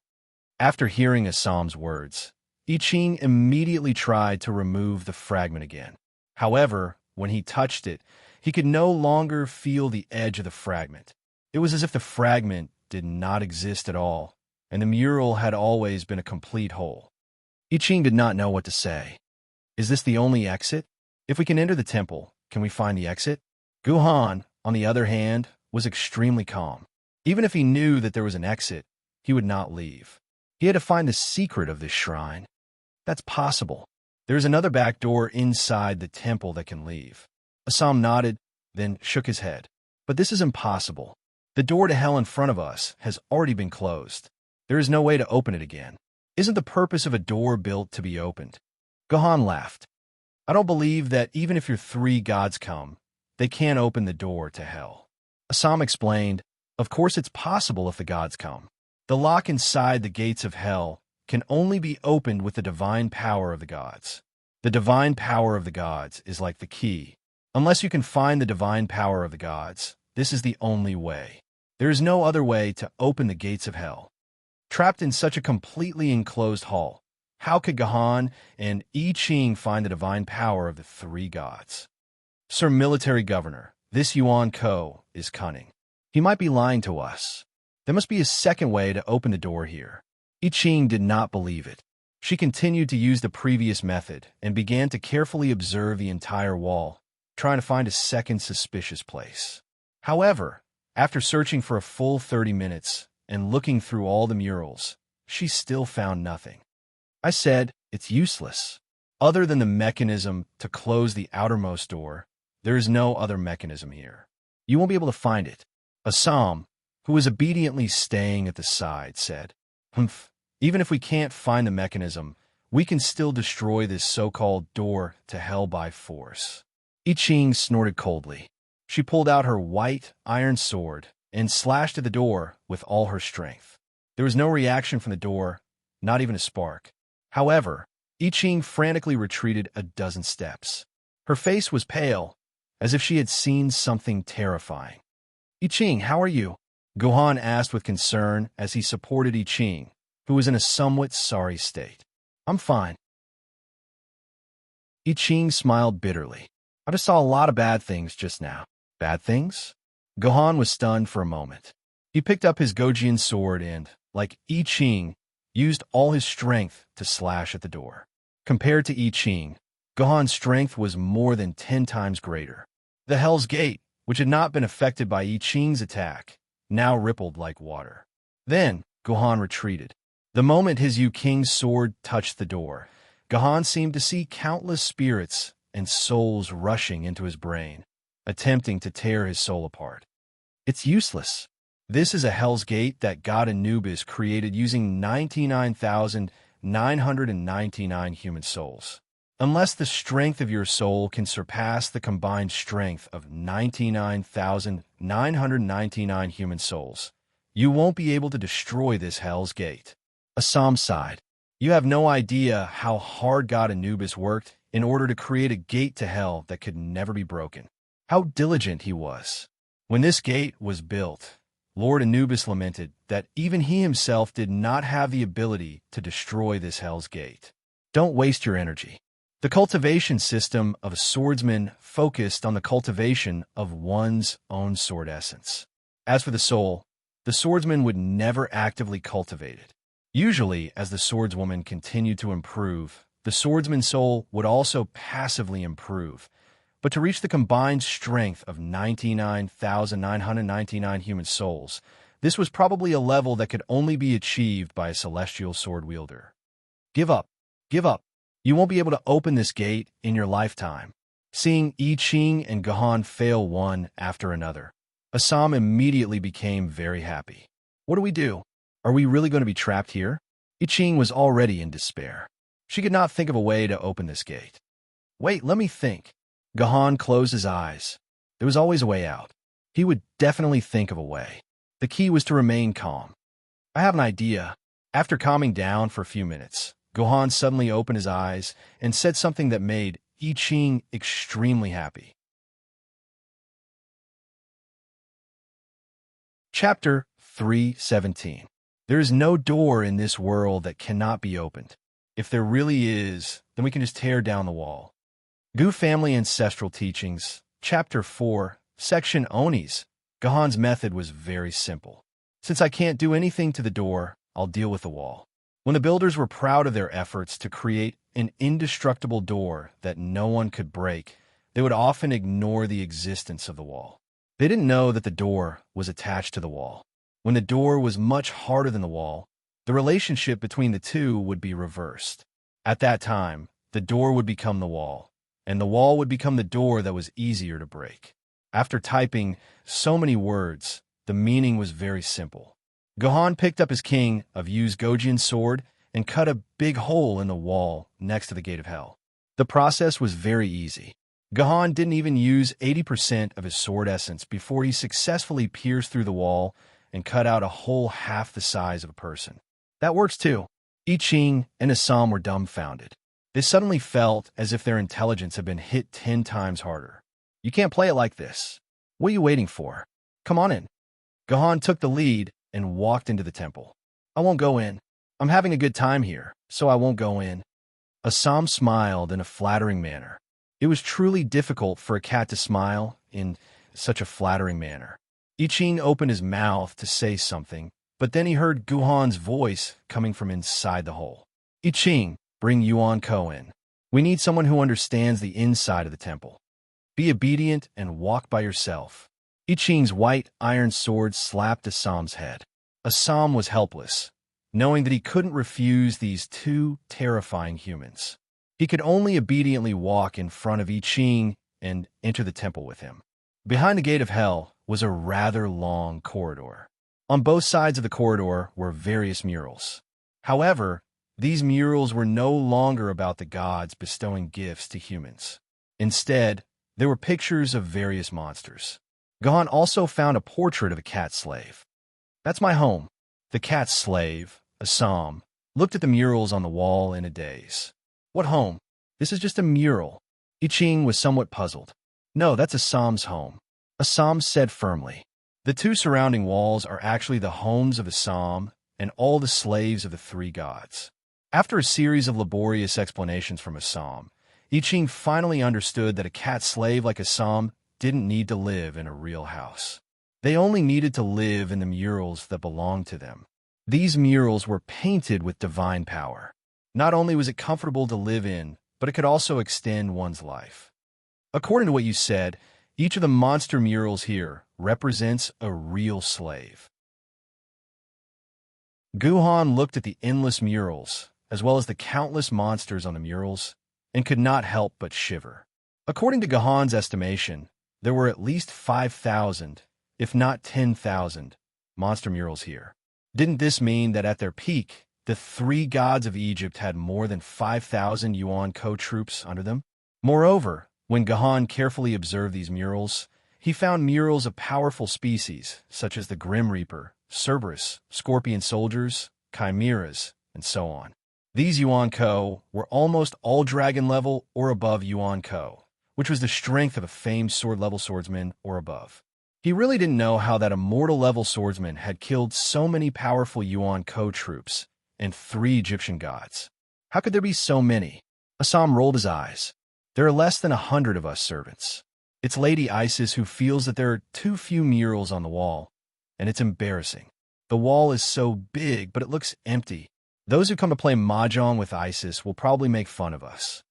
That's why Isis herself painted the entire wall. It looked so domineering. Those who came to visit wouldn't dare to have any ill intentions towards us when they saw so many slaves. But it's all over in the end. In other words, most of the murals are empty. They're empty houses with no slaves to live in. I Ching shook his head in disdain. I still don't understand. This is a complete waste of time and energy. It's meaningless. What's there to not understand? Gahan pursed his lips. Just look at the study of those big bosses. There are so many books on the shelves. There's a complete collection of world-famous works, dozens of versions of the Bible, and a meter-high pile of Das Kapital and 24 histories. How many do you think they've read? Are they really interested in reading a complete set of Das Kapital and 24 histories? They might as well watch Lady's Sword. After complaining about the murals, Gahan and I Ching finally walked into a hall after a long corridor. This hall was more than 10 times bigger than the one at the entrance. In the south, north, and east of the hall, there were 3 huge statues that were more than 10 meters tall. These statues should be the statues of the 3 gods, Anubis, Isis, and Batet. In the east was a tall man with a jackal's head. He wore an Egyptian robe, and he held a scepter in his left hand and a scale in his right. On one end of the scale was a heart, and on the other end was a feather. According to Egyptian legend, Anubis was a god of hell and had the ability to weigh a person's good and evil. When a person died, Anubis would take out the person's heart and place it on one end of the scale, and on the other end was a feather. If the feather was as heavy as the heart, it meant that the person was good and had never done bad things when they were alive, and they could ascend to heaven. If the heart was heavier than the feather, then the person's soul was sinful, and Anubis would throw it into hell and devour it by Cerberus. The statue in the south was a very beautiful young woman. She had a kind and delicate face, a crown on her head, and a scepter in her hand. This scepter was also called the Knot of Isis, a scepter that symbolized resurrection. It could resurrect the soul of the dead, provided that the body was intact before death. This was why Egyptian nobles and pharaohs liked to turn themselves into mummies. They believed that as long as their bodies did not decay, they would be saved by Isis sooner or later. Their souls would return to their bodies, and they would become the king of Egypt again. The statue in the north was a simple cat. Yes, there was no setting of a cat's head or a cat's body. This god was a simple cat, just like the black cat mural that Gahan had seen at the entrance. This is the place where we worship the 3 gods. Assam's eyes were full of memories. Our Lord Bastet's servants often had disputes with Lord Anubis's servants. We always thought that cats were the greatest creatures in the world, but they believed that dogs were the greatest creatures. Because of these disputes, we fought each other, and Lady Isai's servants laughed at us. Halfway through Assam's sentence, Guhan knocked him on the head with the blade of her sword. I'm not interested in listening to you reminiscing about the past. Let me ask you, where is the most mysterious place in this temple?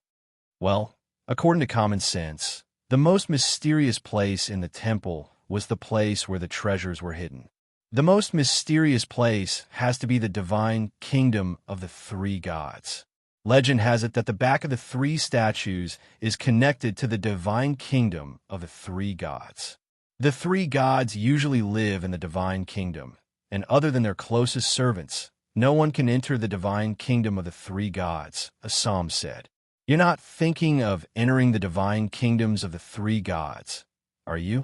That's impossible. Without the divine power of the 3 gods, it's impossible to open the gate to their divine kingdoms. What's impossible about it? Have you forgotten about the gate from before? I Ching's tone was a little mocking, and Assam was speechless. Even now, when he recalled the scene of Gahan breaking through the wall, he felt that his intelligence had been seriously damaged. Gahan's first target was the statue of Anubis, because Anubis seemed to be the most powerful god in the temple, which could be seen from the position he was placed in.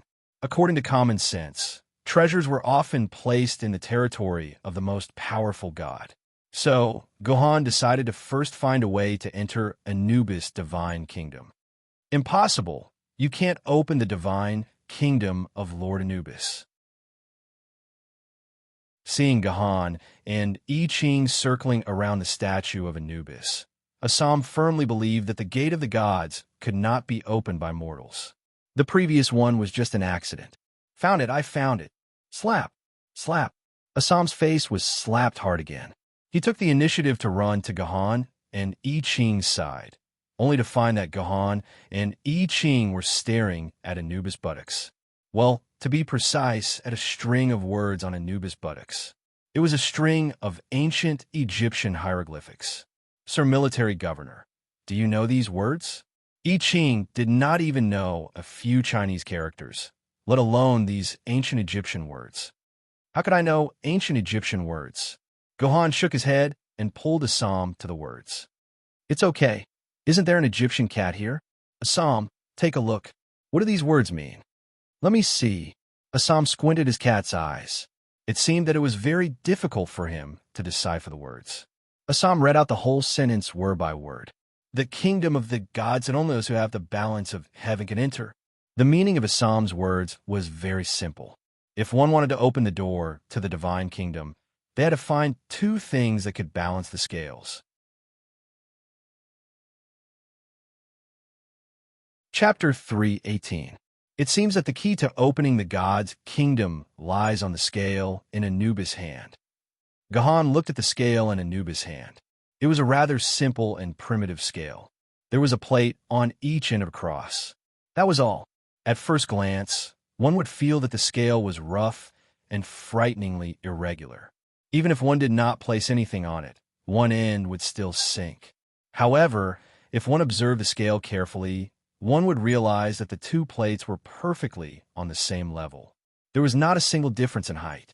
This was sufficient to show that the scale was in a state of absolute balance. I only need to find two objects of the same weight and place them on the scale. Isn't that a little too simple? I Ching felt that this request was too simple. It was unbelievably simple. Do you think this is simple and easy to accomplish? Gahan's tone was full of ridicule. Can you tell me what we can find that has the same quality? This. I Ching subconsciously felt that he could say a lot of things. He just needed to place two identical objects on the two ends of the scale. However, when the words were at the tip of his tongue, he could not say anything for a while. It was impossible to find two objects that had the same quality in this world. Even if it was the same object produced on an assembly line, there would be slight differences in quality. It was impossible for them to be exactly the same. Moreover, they were in ruins. It was impossible to find two objects that had the same quality. However, I Ching did not want to admit that he could not find it. When he entered the door, he had already been shown off by Gahan's intelligence. I Ching was unwilling to accept this. He was in a state of hoping that he could turn the tables. Therefore, after thinking hard for a while, I Ching's mind flashed, and an idea came to him. I Ching grabbed a handful of hair from his head and handed it to Gahan. He smiled and said, "Come use this. Pick one that is the same length." Needless to say, I Ching's hair was indeed a good idea. This was because hair grew according to the same genes. The thickness and density were about the same. As long as the length was the same, it would be almost identical. More importantly, the hair was light enough. A strand of hair weighed about 0.0004 grams. Two strands of hair with the same length, thickness, and density would probably have a difference in weight of about 1/10,000,000th of a gram. Such a difference was impossible to measure even with an accurate scale. Although Gahan still had some doubts about hair, there was nothing more appropriate than hair. Therefore, Gahan picked out two strands of I Ching's hair of the same length and placed them on the two ends of the scale. As a result, the left side of the scale suddenly sank down, as if it was being pressed down by a strand of hair, as if it was weighed by 1,000 tons. F***, what kind of scale is this? I Ching's heart suffered a heavy blow. It's useless. Lord Anubis' scale is specially used to measure the weight of good and evil.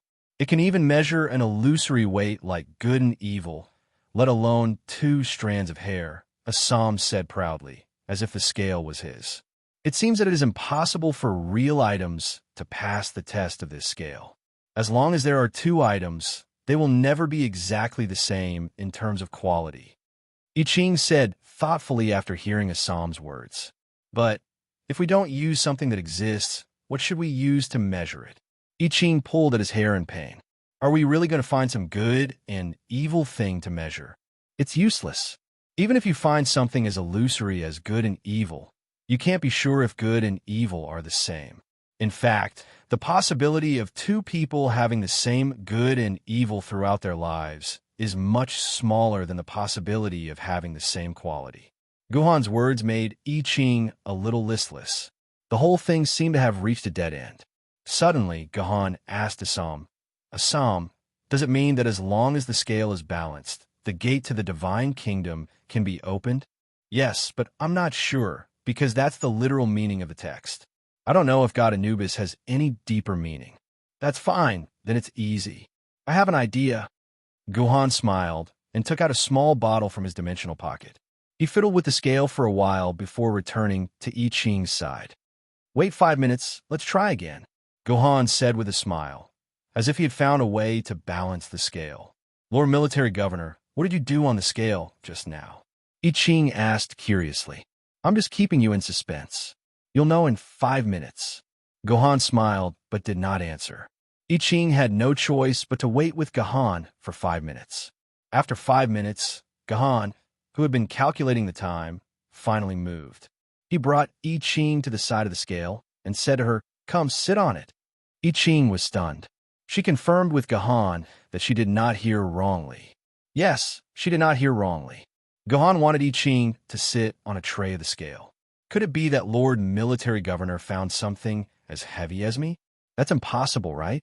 Although I Ching's heart was filled with guesses and suspicions, she still obediently listened to Guhan's words and sat on the tray. I wonder what Lord Military Governor is using to balance his weight. I Ching silently guessed. Could it be that Lord Military Governor has some sort of duplication skill? There are so many types of sword maidens in the world. It's not impossible for sword maidens to have the ability to duplicate. Just as I Ching was guessing what method Guhan would use to find something as heavy as her, Guhan sat on the tray himself. Yes, that's right. Guhan sat on the other side of the scale, all by himself. Oh my God, what's going on? I Ching would never believe that Guhan, who was a head taller and fatter than her, would weigh the same as her. In the end, something shocking happened. The scale, which was so sensitive that it could even detect the difference of 2 strands of hair, did not move at all. It was as if Guhan and I Ching's weight were exactly the same. What's going on? I Ching and Assam were once again bewildered like they were at the gate. They couldn't understand why the scales didn't change. While the two of them were still in a daze, the statue of Anubis began to move. The staff fell from his hand and smashed onto the ground. The ground shook, and then a circular opening suddenly appeared on the ground. From the opening, a faint red light shone out. Assam, is this the entrance to God's kingdom? Guhan asked Assam. What else could Assam do? He could only nod his head blankly. He could not understand how Guhan was able to maintain the balance of the scale. Lord Military Governor, how did you do it? Assam's confusion did not last long. I Ching could not hold back her curiosity and rushed to ask Guhan. Use this. Guhan passed a small bottle of something to I Ching. I Ching took a closer look and saw that on the bottle's label, there were 4 numbers written in standard song script, 1080. Below the number 1080, there was a line of extremely small words, instant strength adhesive. What is this? Forgive I Ching for being used to living in a barren place like the desert. He didn't even know what adhesive was. It could be considered a type of glue. It is an evolved version of 502 from before the apocalypse. It has an extremely strong adhesive ability. Once it is stuck, even 2 trains won't be able to pull it apart, replied Guhan. This 1080 was actually a descendant of 502. Glue. I Ching once again felt the crushing of her intelligence. No wonder Guhan had used this bottle to fiddle with the scale. It turned out that he had used glue on the fulcrum of the scale. With the powerful adhesive effect of 1080, even if 2 elephants were to sit on the 2 ends of the scale, they would not be able to move the scale. Is that so? Assam wanted to cry, but no tears came out. He began to doubt his own life. He felt that he had lived for more than 200 years in vain. This was the pain of having his intelligence raped. Assam would rather have his body raped, or even his soul raped, but why did his intelligence have to be raped? I Ching's behavior was much more relaxed compared to when she was at the gate. She had already gotten used to Gahan's intellect. At the same time, she felt a deep admiration for Gahan. Women, regardless of whether they were the timid and helpless type or Wu Zetian, all of them yearned for men who could conquer them. It was the same for men. If they met a woman who could completely conquer them, they would become bronchitis. Facts had proven that Gahan had completely conquered I Ching, be it in terms of strength or intelligence. I Ching's heart began to palpitate. She thought that if she could be with Gahan forever, then she would be able to live freely, safely, and happily for the rest of her life. All right, enough with the idle chatter. Since the gate of the god's kingdom was open, Gahan and I Ching entered the god's kingdom without any fear. Of course, although Assam was very unwilling, he was still dragged in by Gahan. Not to mention, Assam had given Gahan a lot of help and hints along the way. This fellow was useful. Anubis was the god of death in charge of hell. It was only natural that the god's kingdom of Anubis should be like the hell described in the legends, with flames, lava, and corpses everywhere. But what the hell was this place? Why was the god's kingdom of Anubis a boundless ice field filled with bones and flesh? Chapter 319. If Anubis's divine kingdom was a land of ice and snow, it would still be tolerable. However, the fact that the land of ice was filled with flesh and bones was intolerable. After all, the land of ice still had the smell of a forbidden zone. It could be used as a divine kingdom for the god of death. However, what was up with the fact that this divine kingdom was filled with flesh and bones? Have you ever seen flesh and bones growing out of the ground like weeds? Even if Anubis was a dog with a human body, this was too unsightly. Well, there was nothing to complain about.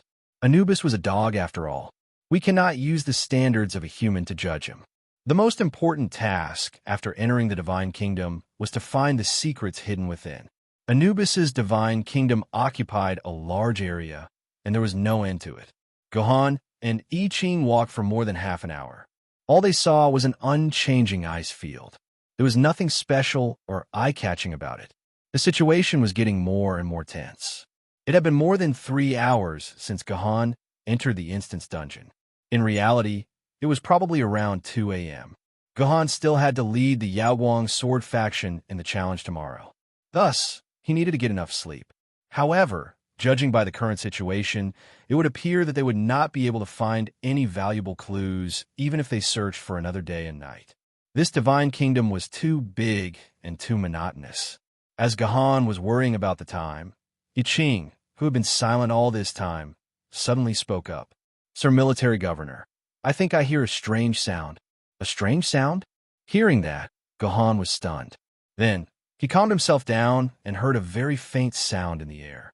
Only then did Gahan realize that he was in a state of confusion. In a situation where there were no clues, even the slightest movement could become a powerful clue. Thus, Gahan quickly ran in the direction of the sound. The sound grew louder and louder until it turned into a series of dog barks. Dog barks? Could there be dogs in this ice field? At the source of the sound, Gahan discovered that there was a white, bodiless dog head on the ground. It was this dog head that was barking nonstop. How scary, this dog is still barking when its head is cut off. I Ching exclaimed, then leaned against Gahan's body in fear.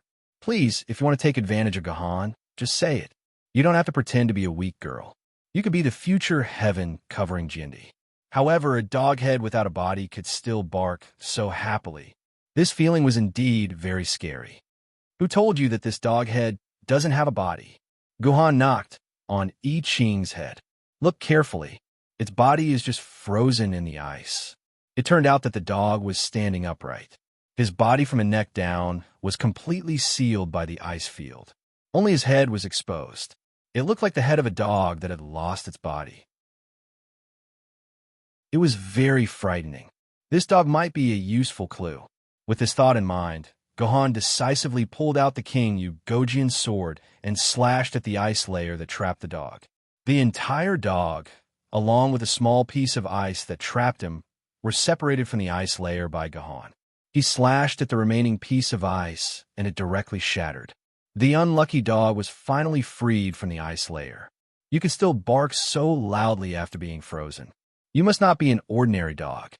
Gahan was not a dog lover who was kind enough to save animals. He just wanted to find clues to the secret of the divine kingdom from this dog. Woof, woof, woof. It was unknown if the dog did not understand Gahan's words, but it barked. It had to be said that this dog looked quite unique. It had a snow-white dog face, but there were dark circles around its eyes. Then, the front of its ears turned black, but the inside of its ears was white. When its facial features were put together, it always gave people a funny and silly feeling. This looks like a husky. I Ching actually recognized the dog species. I saw a picture of a dog called Husky in a magazine, left behind from before the apocalypse. It looks exactly the same as this one. Gahan had also heard of the husky. It was said that it was the most expensive dog in the Bay City, with a price of 10 million and no bargaining. There was only one characteristic about it, and that was that it was stupid. Humans like to adopt these very stupid animals because this way they could show that they were very smart. Ha ha ha. Hearing I Ching say the husky's name, the dog immediately reacted. It stuck out its tongue and opened and closed its mouth, panting desperately. It seemed that the name had excited it. Assam, do you know the origin of this dog? Why is there still a husky alive in the divine kingdom after 200 years? Gahan asked. My lord, Anubis was born a dog, so his servants are all dogs. We slaves are not real creatures, but creatures made of souls. As long as there is divine power, we can continue to live. This is the same for dogs, Assam explained. In that case, this husky is intelligent. This was the question that Gahan was most concerned about. Assam hesitated.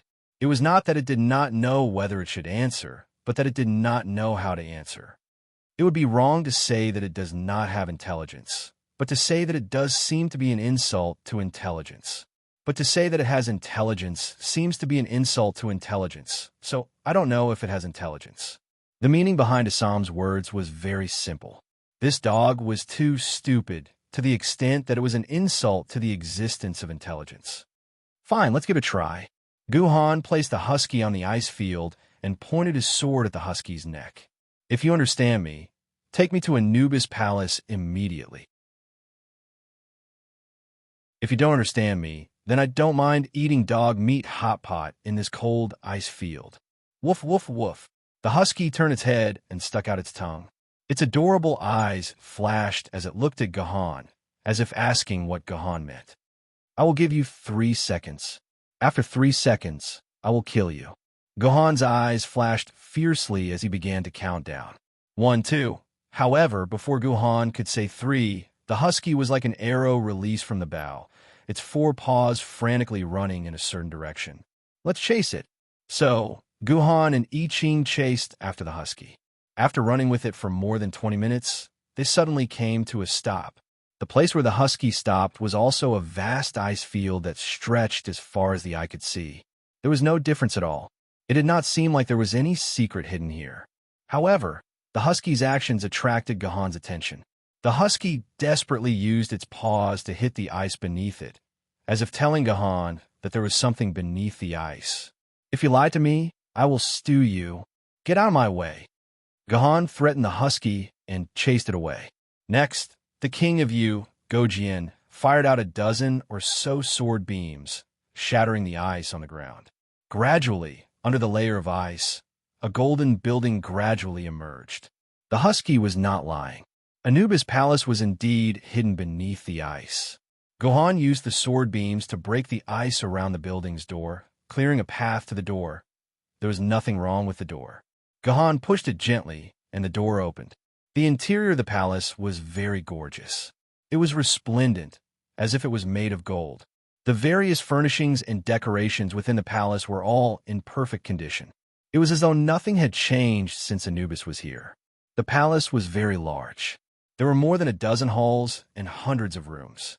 Gahan spent a lot of time searching through these halls, but he still found nothing. He could not find any valuable clues.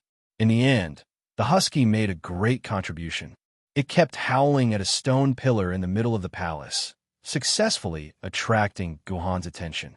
In the end, Guhan was shocked to find that the stone pillar was hollow. Using the king of Uzgojian to break the stone pillar, Chun Xiaoyan found that there was indeed something hidden inside. Inside the stone pillar was a long golden box inlaid with various gems. The decorations on the box were very gorgeous. It was clear to anyone who found it that there was a treasure hidden inside the box. Strangely enough, this precious box did not even have a lock. Guhan was able to open this precious box. When the box was opened, Guhan found a familiar golden sword covered in Sanskrit characters.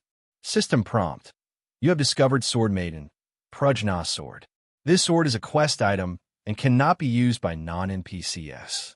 Inside the box was an ancient sword-grade Sword Maiden Prajna Sword. This was the Prajna Sword that Song Yifei had successfully coordinated with Tian for 700 years. Who would have thought that Guhan would find it here? Damn, how unlucky. I can't believe I ran into this guy while playing a dungeon. Tian complained through the sword mark. It seemed that Tian held a deep grudge against the Prajna Sword. There must have been some touching story between them. I remember that the Prajna Sword was the Sword Maiden who fought against Zhetian Jiandi on Sanqing Mountain. In the end, she was defeated by Zhetian Jiandi. Guhan began to connect the clues in his mind about the Prajna Sword. From the looks of it, the Prajna Sword and Zhetian Jiandi were born at the same time. If Zhetian Jiandi really did come to this temple, then the Prajna Sword was most likely brought out by Zhetian Jiandi himself.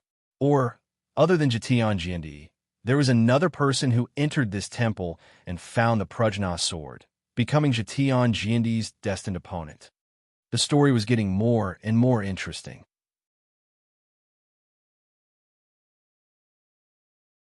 Chapter 320. Apart from discovering the Prajna Sword, Guhan could not find any other secrets. Even when he threatened the husky, it would only stick out its tongue pitifully and act cute. Because of this, Guhan had no choice but to leave Anubis' divine kingdom and go to the divine kingdoms of the other two gods to see what was going on. Fortunately, although entering Anubis' divine kingdom was more troublesome, coming out was very simple. This was because there was a teleportation circle inside the broken pillar. As long as Guhan stepped onto the teleportation circle, he would directly return to the hall with the 3 statues. Guhan's second target was the statue of Isis. According to the ranking of the Egyptian gods, as Mother Earth and the symbol of royal power, Isis's status was naturally above Bastet's. Her divine kingdom was the second place where he could find the secret. Just like Anubis, there was also a string of ancient Egyptian hieroglyphs on the back of the statue of Isis. After Assam deciphered it, he found out that in order to open the door to the divine kingdom of Isis, he had to let a person with a fake body without a soul touch the knot of Isis in Isis's hands. This problem stumped Guhan at first, because the description of a person without a soul and a fake body was very vague. In Guhan's group, such a person did not exist at all. After all, only I Ching and Guhan could be considered humans. As for the Sword Maiden, although the academic world had always debated whether the Sword Maiden was a human, the knot of Isis gave its own answer. Guhan let Sky Reliance and King Yu try it out, but the results were naturally fruitless. This meant that at least in the eyes of Isis, the Sword Maiden was not a human. In the end, the one who thought of a solution to this problem was not Guhan or I Ching, but the quiet King Yu who had been silently observing everything. After the fruitless experiment, she came up with an idea. With 100 Yu sword slave, she summoned considered people without a soul and a fake body. That's right, that's it. Guhan facepalmed. The 100 Yu sword slaves were summoned using the sword lady's skill. Naturally, they had no souls, and their bodies were illusory. Moreover, the 100 Yu sword slaves were indeed humans. As such, the king of Yu summoned 100 Yu sword slave and told it to touch the knot of Isis. The knot of Isis instantly fell from the statue's hand and smashed into the ground. Just like Anubis, it created a circular opening in the ground, and the gate of the Isis divine kingdom opened. The gods of Egypt seemed to like monotonous landscapes. For example, the divine kingdom of Anubis was an endless expanse of ice, while the divine kingdom of Isis was a lush grassland. The entire divine kingdom of Isis was like a football field. Apart from the endless grassland, there were no other plants. What was more amazing was that all the grass on the grassland stopped growing when it reached the height of a person's ankle. Playing football here would definitely be a pleasant experience. Compared to the temple of Anubis that could not be found for a long time, and it was best to find it with the help of a husky, the temple of Isis was very easy to find. It was not far from where Gahan descended and could be seen clearly with the naked eye. The temple of Isis was built entirely out of stone. The huge stones were cut neatly, and there were no nails or adhesives used to connect the items. They were simply stacked together to form a huge and magnificent palace. The stone temple did not have a gate, and one could walk straight in. Compared to the luxurious interior of the temple of Anubis, the temple of Isis was clean and tidy. Everything inside was carved out of stone, simple and without any fancy gadgets. Compared to the huge number of rooms in the temple of Anubis, there were only 2 rooms in the entire temple of Isis. One was a huge hall that covered an area of hundreds of square kilometers, and the other was a small room about the size of a bedroom. Isis seemed to be a very open-minded god. Even the dog-headed Anubis knew to hide precious treasures in the stone pillars to prevent them from being stolen by villains. But Isis, on the other hand, had a box exactly the same as the golden box in the hands of Anubis. It was placed in the middle of the small room without any precaution. Gahan opened the golden box, and inside it was also a sword maiden. Unlike ordinary sword maidens, which were about a meter long, this one was only about 20 centimeters long. It was more like a dagger than a sword. This is the Fishbowl sword. Gahan took a deep breath when he saw the sword. The Fishbowl sword was actually here. According to ancient legends, Jindi single-handedly created the heavens and stole 18 sword maidens from the heavens. The Fishbowl sword was one of them. In truth, this was not a legend. It was written in black and white in the history books. It was acknowledged by all historians. It was a textbook that every primary school student had to learn in grade 3. It was as if, without the Communist Party, there would be no new China. It was an unquestionable truth. But now, the Fishbowl sword had emerged from the divine kingdom of Isis. If the story of this dungeon was true, didn't that mean the Fishbowl sword was already in Jindi's possession when Jindi had just become an ancient sword wielder? Jindi did not steal it from the heavens. Did Jindi deceive everyone? Well, it could not be said that Jindi had deceived everyone. Jindi had never written anything like the Jitian diary. People's records of Jindi were obtained through various indirect channels. It was inevitable that there were some speculations. Like the Prajna sword, the Fishbowl sword was also a quest item. Only NPCs could use it. So, Gahan gave it to I Ching and asked her to keep it. After that, Gahan did not give up. He searched the entire temple, but it was the same as Anubis temple. Apart from the Fishbowl sword, there was nothing else. However, Gahan found a big bear lying on the ground near the teleportation point. It was drooling and sleeping happily. Originally, Gahan did not plan to wake the bear up and leave the temple. However, the husky behind Gahan started barking nonstop, waking the bear up. The bear opened its eyes and saw Gahan and the others. It was clearly stunned. When it saw the husky and Assam, it was even more shocked. It stood there stupidly, not daring to move. Seeing that the bear had no intention of attacking, Gahan did not plan to kill it. Instead, he stepped into the teleportation point and returned to the hall of the 3 statues. Seeing that Gahan had left, the bear did not hesitate. It followed Gahan's footsteps and stepped into the teleportation point. They left together. I hope that the final Batet God's kingdom will be fruitful. Gahan muttered to himself as he looked at the black cat statue. Sir Military Governor, don't you think it's a little strange? Just as Gahan was sighing, I Ching suddenly bit Gahan's ear and whispered, Sir, Don't you think that our biggest gain from going to these two gods' kingdoms is not the two sword maidens, but the three things with ulterior motives behind us? The three things with ulterior motives that I Ching was referring to were naturally Assam, the husky, and the big bear. To be honest, these three animals were indeed full of suspicious points. Other than Assam, who had a reasonable explanation for himself, the husky and the bear did not make sense at all. There was actually one or more animals left in each god's kingdom. It would be strange if there was nothing strange about it. Actually, if one thought about it carefully, Assam was also an animal. It was just that he had the body of a human. Yes, it is indeed strange. Guhan nodded, then turned around and looked at the three animals behind him with a smile. The three of you, stop pretending. We're all smart people. There's no point in continuing to act like this. How about we talk openly and honestly?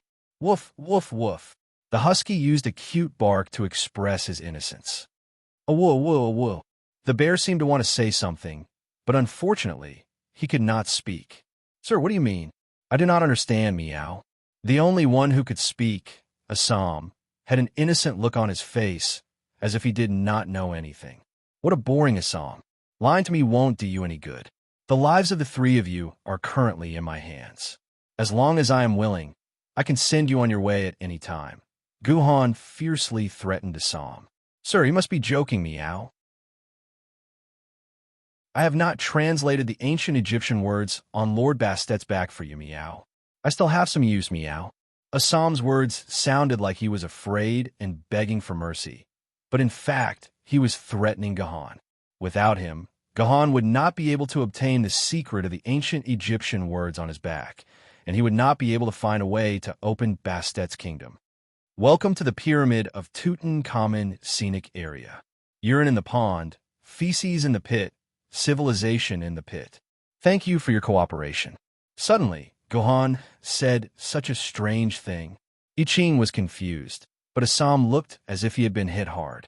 He took a few steps back and fell to the ground. How did you know this sentence? You know ancient Egyptian hieroglyphics. Assam knew that everything was over. What he had just done was so laughable and pathetic. No, how could I know ancient Egyptian hieroglyphics? I don't even know the hieroglyphics of our Huaxia. How could I be interested in learning something that has already been lost? Gohan shook his head and smiled calmly. But I have a good memory. I happened to see such hieroglyphics in a book, so I recorded it down. Now, it seems that the effect is not bad.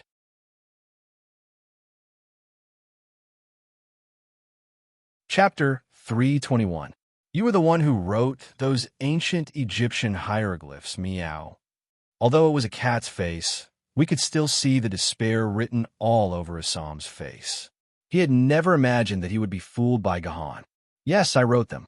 This is the first time I've written ancient Egyptian hieroglyphs in real life. My handwriting is crooked and ugly. If there's a chance in the future, I'll practice a little more, Gahan said faintly. No, it's fortunate that your handwriting is crooked and I can't understand what you've written. Otherwise, I wouldn't have translated it for you, meow.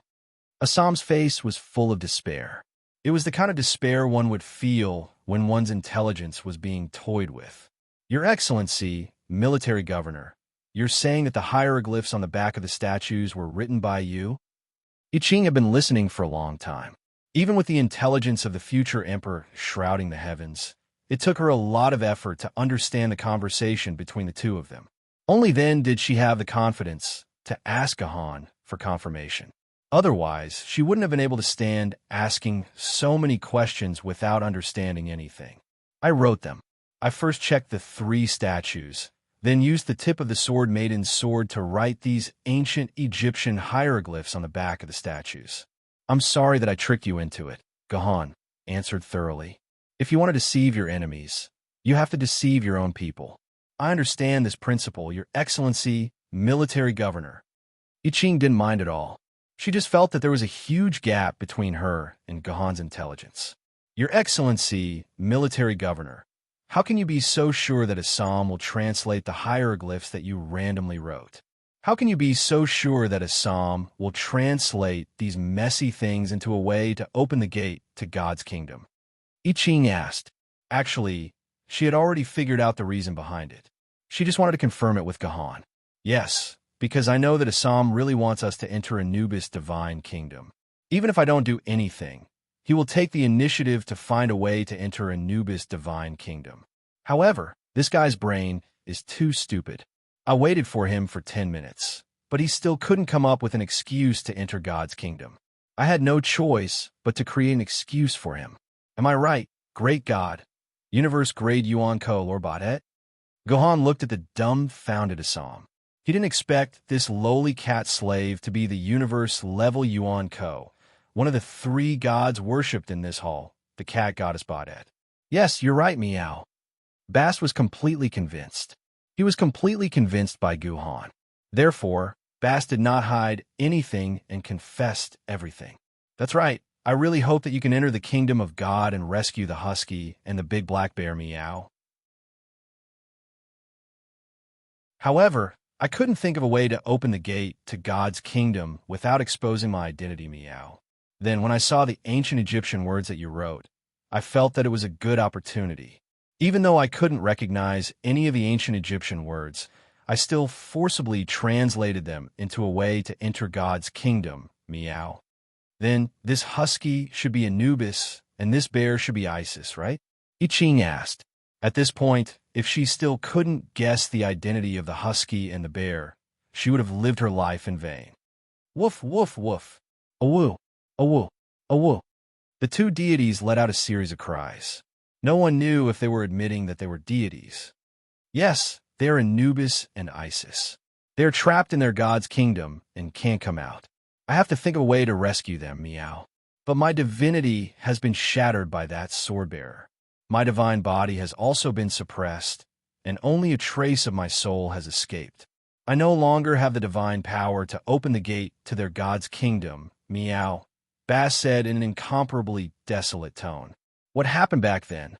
Gohan frowned and asked curiously, how did you become like this? Sigh.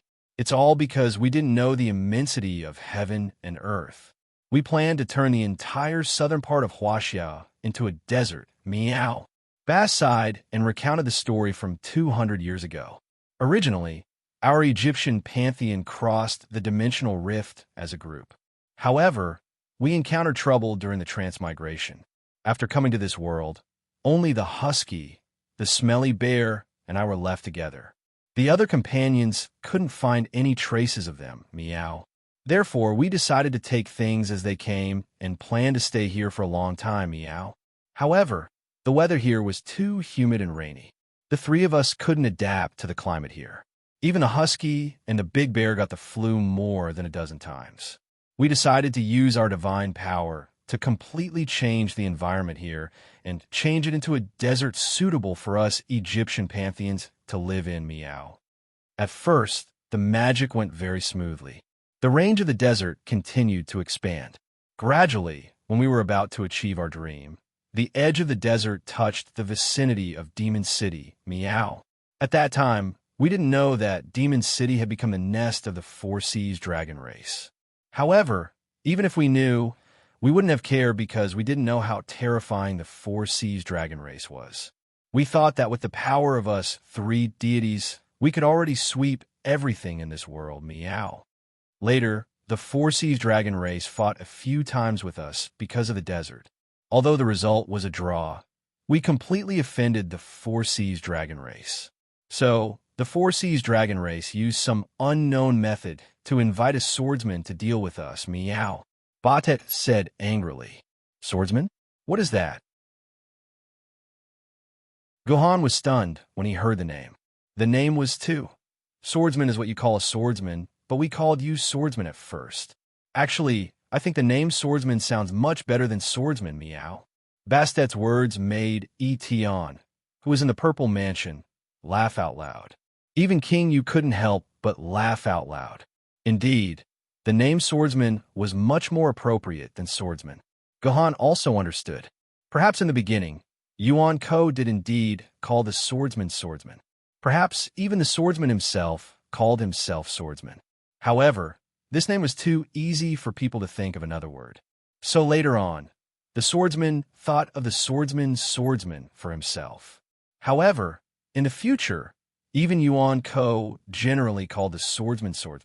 The name swordsman gradually disappeared from Yuan Ko's mouth. He really didn't know how his ancestors managed to do this. How did they convince Yuan Ko not to use the extremely annoying name swordsman? If Gahan was Yuan Ko, then Gahan would definitely call his enemy swordsman no matter what. How cool would that be?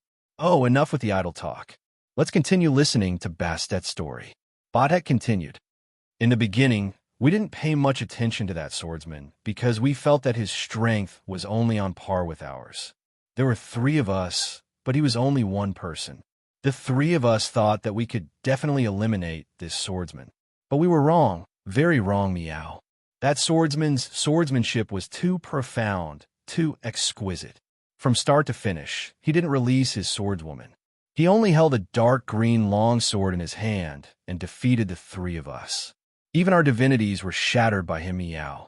When Batet recalled this, his tone was very sorrowful. He didn't talk about the specific details of the battle. It seemed like he didn't want to recall these painful memories. However, through Bastet's description, Gahan had a rough idea of which swordsman had shattered the divinities of the 3 gods. 200 years ago in this instance dungeon, which was not long after the apocalypse. At that time, there were not many human sword immortal level swordsmen. There were the 10 sovereigns, 8 kings, and 5 heavenly sons. There were also some sword immortal level swordsmen who didn't care to give themselves amazing names. There were about 25 of them in total. Among these 25 sword immortal level swordsmen, there were not many sword immortal level swordswomen who were completely green. Only one sword immortal level swordswoman was green. This swordsman was none other than the ancestor of Liu Ling, whom Gahan had killed in the instance dungeon. He was the first human swordsman. Kinzu Fleeting Time Calendar. Fleeting Time Calendar's sword immortal level swordswoman was the Moon Laurel Sword, also known as the Chang'e Sword. In addition, Fleeting Time Calendar and the Four Seas Dragon Tribe were very close. Gahan could basically confirm that it was Kinzu Fleeting Time Calendar who had helped the Four Seas Dragon Tribe kill the 3 Egyptian Yuan Kos. Perhaps Kinzu's friendship with the Four Seas Dragon Tribe had started from killing these 3 unlucky fellows. Most importantly, among the sword immortal level swordsmen at that time, only Kinzu Fleeting Time Calendar was the sword master. The conditions for becoming a sword immortal level swordsman were half based on character and half on luck. This was especially true for the first batch of sword immortal level swordsmen. At that time, the world was full of sword essence, and all kinds of dimensional rifts would appear tens of thousands of times a day. The difficulty for sword immortal level swordsmen to advance was also the lowest. At the most, there had been 32 sword immortal level swordsmen at the same time. This was a number that humans would have to look up to 1,000 years later. No sword immortal level swordsman could reach that number. At that time, the role of luck was far greater than the role of character. As a result, almost all the sword immortal level swordsmen could only command sword immortals to fight from behind. Asking them to fight with their swords was simply asking them to die. Therefore, at that time, the only sword immortal level swordsman who could defeat 3 universe Yuan Ko swordsmen at the same time was Kinzu Fleeting Time Calendar.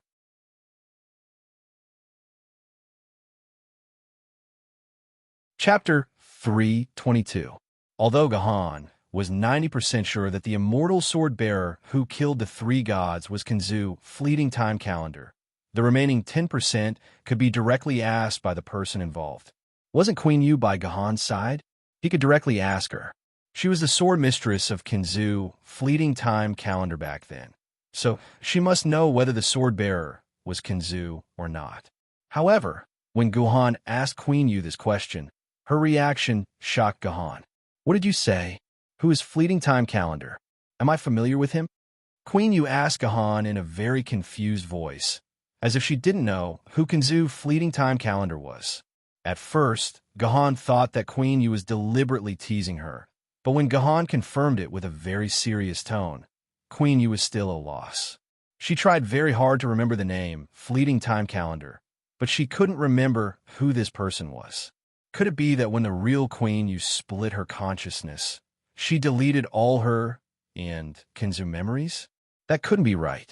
Gohan clearly remembered that after she synchronized with Queen Yu mentioned Fleeting Time Calendar's name several times and used Fleeting Time Calendar to belittle Gohan. In the beginning, Queen Yu even wanted to kill Gohan to avenge Fleeting Time Calendar.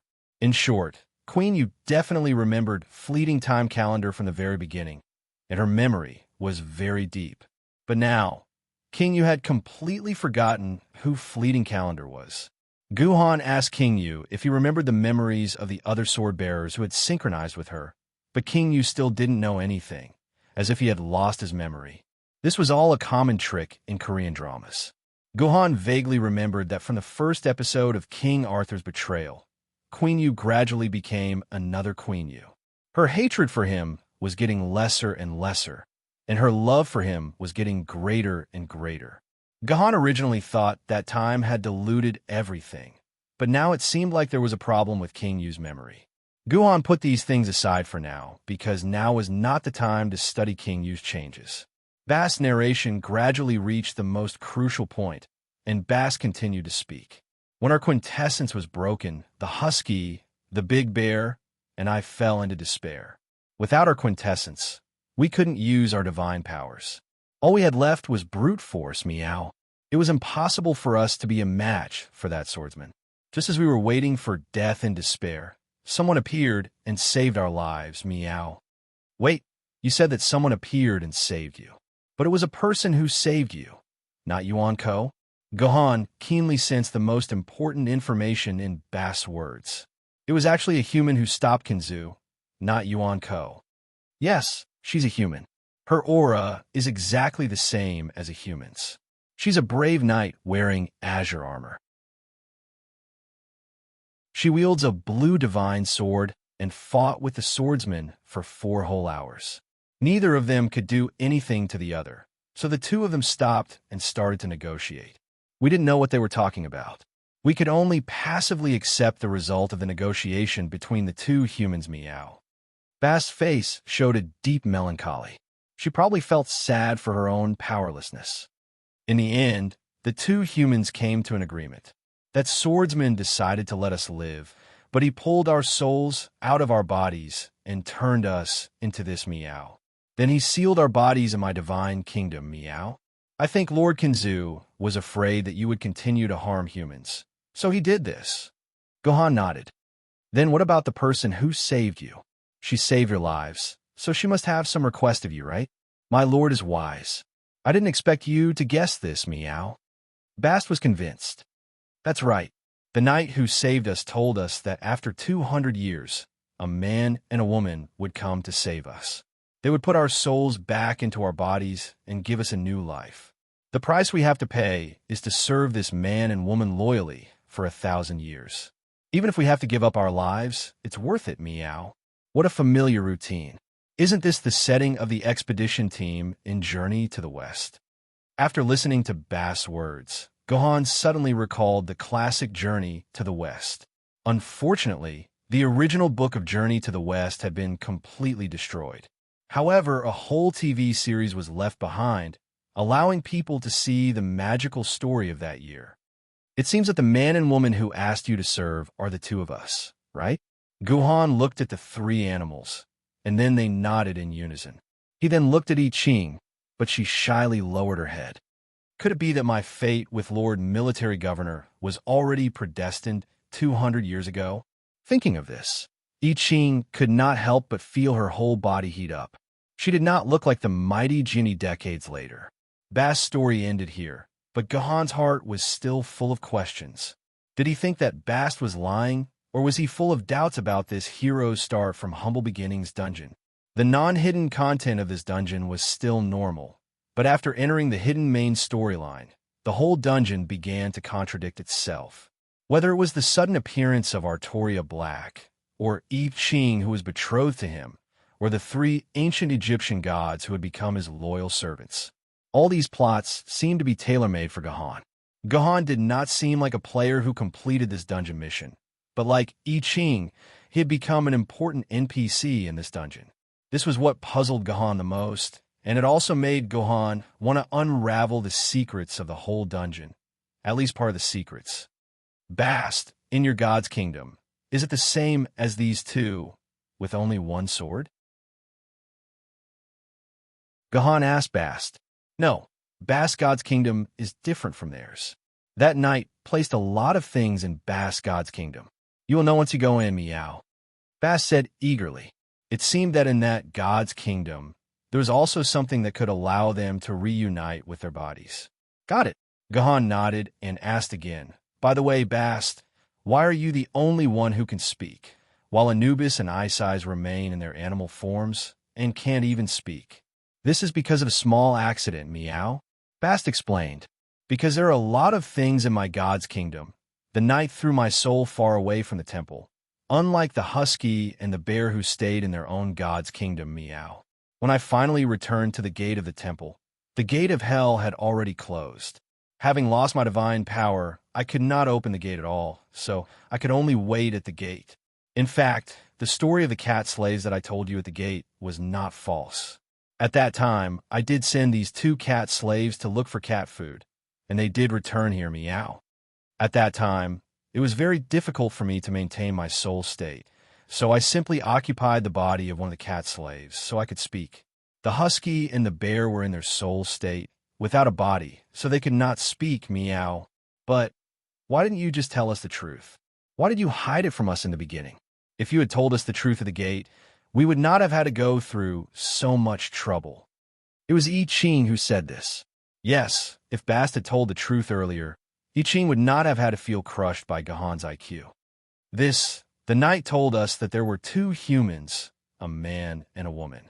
At first, I thought it was 2, so I thought you were not the man and woman that the knight mentioned, Meow. Bast said, trembling.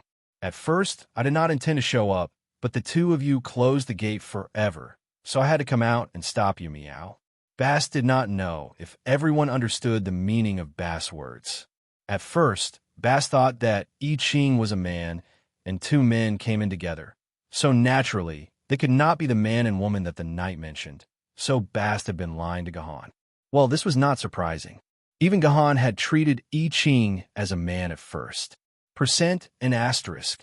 As for I Ching, it was as if she had suffered a heavy blow. This was her own fault, and she could not blame anyone else. My 2 lords, you see, we have explained everything, Meow. Can we enter my God's kingdom and retrieve our bodies, Meow? Bast's pair of cute cat eyes stared at Gohan. Beside him, the husky and the big black bear also gave him their coquettish glances. The husky was even wagging its tail. This Anubis had been a husky for 200 years. It might not have learned anything else, but it had thoroughly mastered the art of wagging its tail. I know, Bast. You don't have to pretend to translate for me now. Just tell me clearly how to open your God's kingdom. Yes, my lord. In fact, the gate to Bast God's kingdom is the easiest to open. Just knock on the neck of Bast statue 10 times, and the gate will open. Well, this is indeed very simple, much simpler than the God's kingdoms of Anubis and Isis. Gohan exclaimed. This is probably the reason why the knight placed the secret in Bast God's kingdom. I Ching said quietly. The knight probably thought that you, Lord Military Governor, would not be able to open the gates to the other 2 God's kingdoms. Gohan was speechless. This was something that Gohan had not thought of. But thinking about it carefully, this was indeed possible. It was reasonable and convincing.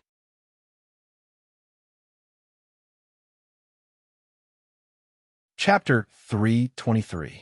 Compared to the divine kingdoms of Ice Eyes and Anubis, Bastet's divine kingdom could be said to be very normal. There were mountains, rivers, flowers, grass, and an endless desert. This was what a normal divine kingdom should look like. After entering this divine kingdom, the cat, the dog, and the bear looked very excited. They breathed in the air of Bastet's divine kingdom like crazy girls. Badet, what special smell do you smell? Gohan asked. My lord, we smell our bodies, Meow. Badet said excitedly. I can feel that our bodies are in my temple. Then take me to your temple. Gohan also could not wait to unravel the secret of this dungeon, and this secret seemed to be hidden in Bastet's temple. The place where Gahan landed was quite a distance from Bastet's temple. On the way to the temple, Batet scratched his ears and wagged his tail. Finally, he could not help but ask Gahan, "My lord, when did you find out that I was Bastet's meow?" This question had been in Bastet's mind for a long time. At first, he did not dare to ask, but when it was boring to walk, he finally could not help but ask. "I thought you would ask me this question sooner." Gohan rolled his eyes at Batet.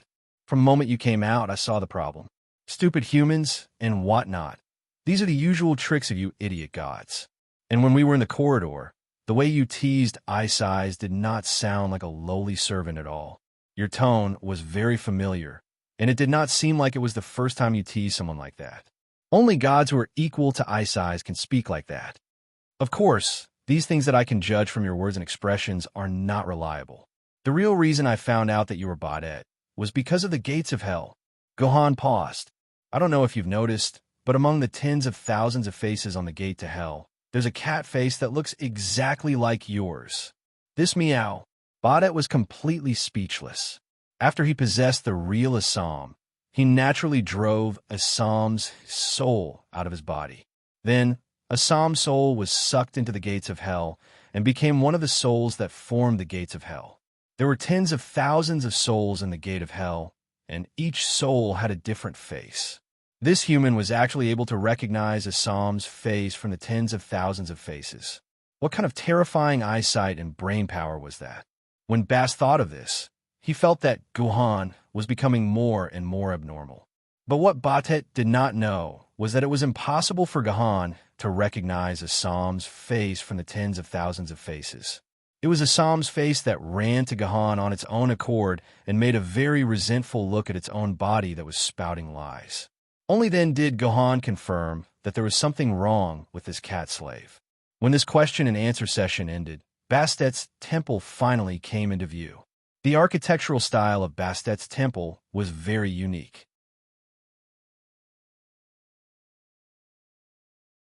From afar, it looked like an upside-down cardboard box.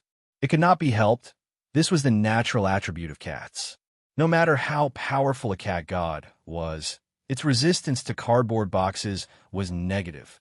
If a cat was willing, it could hide in a cardboard box and play for a year. This was no joke. There was only one entrance to this cardboard temple, and it was very low. Gohan had to bend down to barely enter the temple. The big bear was completely stuck at the door and could not enter. It was only when Gohan used the King sword to cut the door a little wider that the big guy could squeeze in. The smell is getting stronger and stronger. Bast took a deep breath, intoxicated, and then ran toward a certain direction in the cardboard temple. The other two gods followed closely behind. Only Gohan and I Ching were walking leisurely, not paying much attention to it. When Gohan saw Batet and the other two animals again, they were in a corner of the temple. The three gods were pressing against the three coffins on the ground. Yes, they were indeed three coffins. The wood was coated with a layer of black paint, and the word longevity was written on both sides of the coffins. It seemed that the three coffins contained the bodies of Batet and the other two Yuan Ko. It was obvious that the three of them were very eager to open the coffins, but they could only jump around the coffins, not daring to even touch the edge of the coffins. The reason for this was because there was a treasured sword floating above the three coffins. The sword emitted a burst of light that enveloped the three coffins. The big bear had wanted to touch it, but his entire bear paw was half-cooked and emitted a strong smell of roasted bear paw. I Ching, I told you right? There's no need to rush over, and there's no need to worry that the three of them will betray us after getting their bodies back. I don't believe that the mysterious person didn't leave behind a countermeasure to deal with these three idiots. Gohan's words made Bastet's cat face feel awkward. My lord, please don't joke around. How can we betray you? Meow. Gohan ignored Bastet's reply. Right now, all his attention was focused on the sword floating in the sky. Oh my god, wasn't that the sword floating in the sky, the Heaven-Reliant sword? Hey, Heavenly Sword, come out for a moment. Gohan pulled out the Heaven-Reliant sword and released her. Look, isn't that you floating in the sky? I think it's me. Heavenly Sword was a little confused. She couldn't understand why she would appear here. How could there be two of her? Heavenly Sword. Do you remember where you met Jatian and synchronized with each other? Is it here? Gohan urgently asked Heavenly Sword. This was a very important question, because Heavenly Sword was Jatian, Jindy's sword maiden. If this dungeon storyline was real, then Jatian must have synchronized with Heavenly Sword here. If it wasn't here, then the dungeon storyline was fake. It was a deliberately arranged storyline. This was extremely important evidence for Gohan to determine the authenticity of the dungeon. No, I didn't meet Jatian here. How could I have met him here for the first time? I have no impression of this place. Heavenly Sword shook her head desperately. Then, the dungeon storyline is fake. Gohan looked a little confused. This wasn't right. According to Gohan's guess, it shouldn't be like this. Then Heavenly Sword. Where do you remember meeting Jatian for the first time? Gohan repeated the question. It's. Heavenly Sword was full of confidence and wanted to answer this question, but the words were stuck at the tip of her mouth. What the hell? Where is it? Why can't I remember? It seems like someone is the same as me, suffering from amnesia. Queen Yu laughed in the Zifu. Because she lost her memories of Kinzu, she felt that her life was incomplete. She didn't expect Heavenly Sword to be the same as her, suffering from the same illness. She suddenly felt that her life was complete again. Bullshit. I just can't remember the first time Jatian and I met. As for the rest of my memories, I remember them clearly, unlike you. You've completely forgotten everything. Heavenly Sword retorted angrily, but this couldn't hide the fact that she had lost this memory. It seems like someone used a big method to erase this memory of yours. Gohan put his arm around Heavenly Sword's shoulder to calm her down. Someone seems to not want you to remember something. It's you. It's you who erased my memory. Jatian suddenly turned his head and looked at I Ching fiercely. Jatian, it must be you. It must be you who erased my memory. I know. Those two bitches, Yuan-Tu and Avicii, have this ability. They personally erased the memory of that silly girl, Ecien. TSK, another shocking secret. As an Emperor Sword, Yuan-Tu and Avicii actually have the ability to erase memories, and even erase the memory of the Ecien sword. Gohan couldn't help but recall Ecien's hatred towards the Lunyan family. Could it be that there are traces of Jatian, Jindy's interference? Facing Heavenly Sword's stern questioning, I Ching couldn't stand it. She kept waving her hand and sincerely said, "Lady, please calm down. I'm not Jatian. I'm I Ching. I'm really not Jatian." "All right, you're losing your temper, Heavenly Sword. You need to calm down. Come, have a sip of Dukong wine." Gohan took the gourd from Heavenly Sword's head and placed it in Heavenly Sword's hand. Heavenly Sword took a big gulp of wine, and sure enough, she calmed down and no longer got angry at I Ching. Of course, she also didn't show any good expression to I Ching. "My lords, please calm down, meow," Bass said flatteringly. "Shouldn't we be thinking about how to get that sword down? That way, the three of us can do our best to serve my lords. As long as we get our bodies back, I guarantee that my lords will be able to walk sideways in this world. Even walking sideways wouldn't be a problem, meow. Fisk, if you could walk sideways, would you have been beaten to this state?" Heavenly Sword mercilessly mocked Bast, causing the former universe Rank Yuan Ko to turn red and the fur on his cat face to stand up. "Don't worry, I also want to get that sword down. I have no fewer questions than you." Gohan smiled. He leaped up and reached the same height as the floating Heavenly Sword. He then stretched out his hand and firmly grasped the Heavenly Sword in his hand. Damn it! In the next second, Gohan flung his hand away and landed on the ground. Gohan's palm was charred black. Just like the impatient bear, it had become a roasted human hand.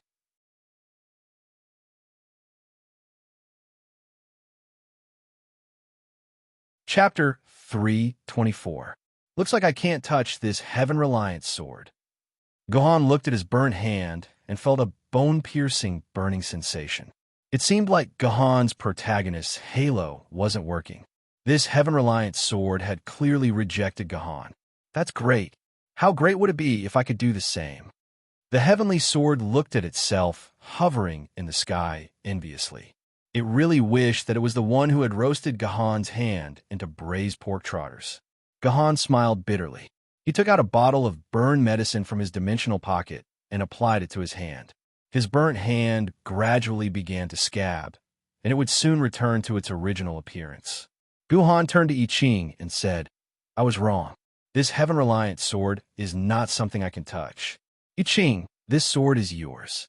Go and take it. I Ching said. This heaven-reliant sword was clearly waiting for I Ching, its true owner. Guhan already had a heaven-reliant sword, so he naturally couldn't be with the owner of this one. It's mine. I Ching was stunned. She subconsciously glanced at Guhan's braised pork trotters, then hid her hand behind her back. She instinctively wanted to reject this suggestion. In the end, the word reject was stuck in I Ching's mouth for a long time. In the end, she still said it. Instead, she gritted her teeth and walked over to the heaven-reliant sword. She reached out with her trembling hand, wanting to pluck the sword out of the sky. Since her military governor has given me this task, how can I reject it? Besides, if my hand is burnt like Sir Military Governor's, Sir Military Governor will definitely be very happy. These were I Ching's thoughts. What the hell was this? In short, I Ching had made up his mind to retrieve the heaven-reliant sword even if his hands were burnt to a crisp. However, there was a problem. The heaven-reliant sword was around 6 meters tall.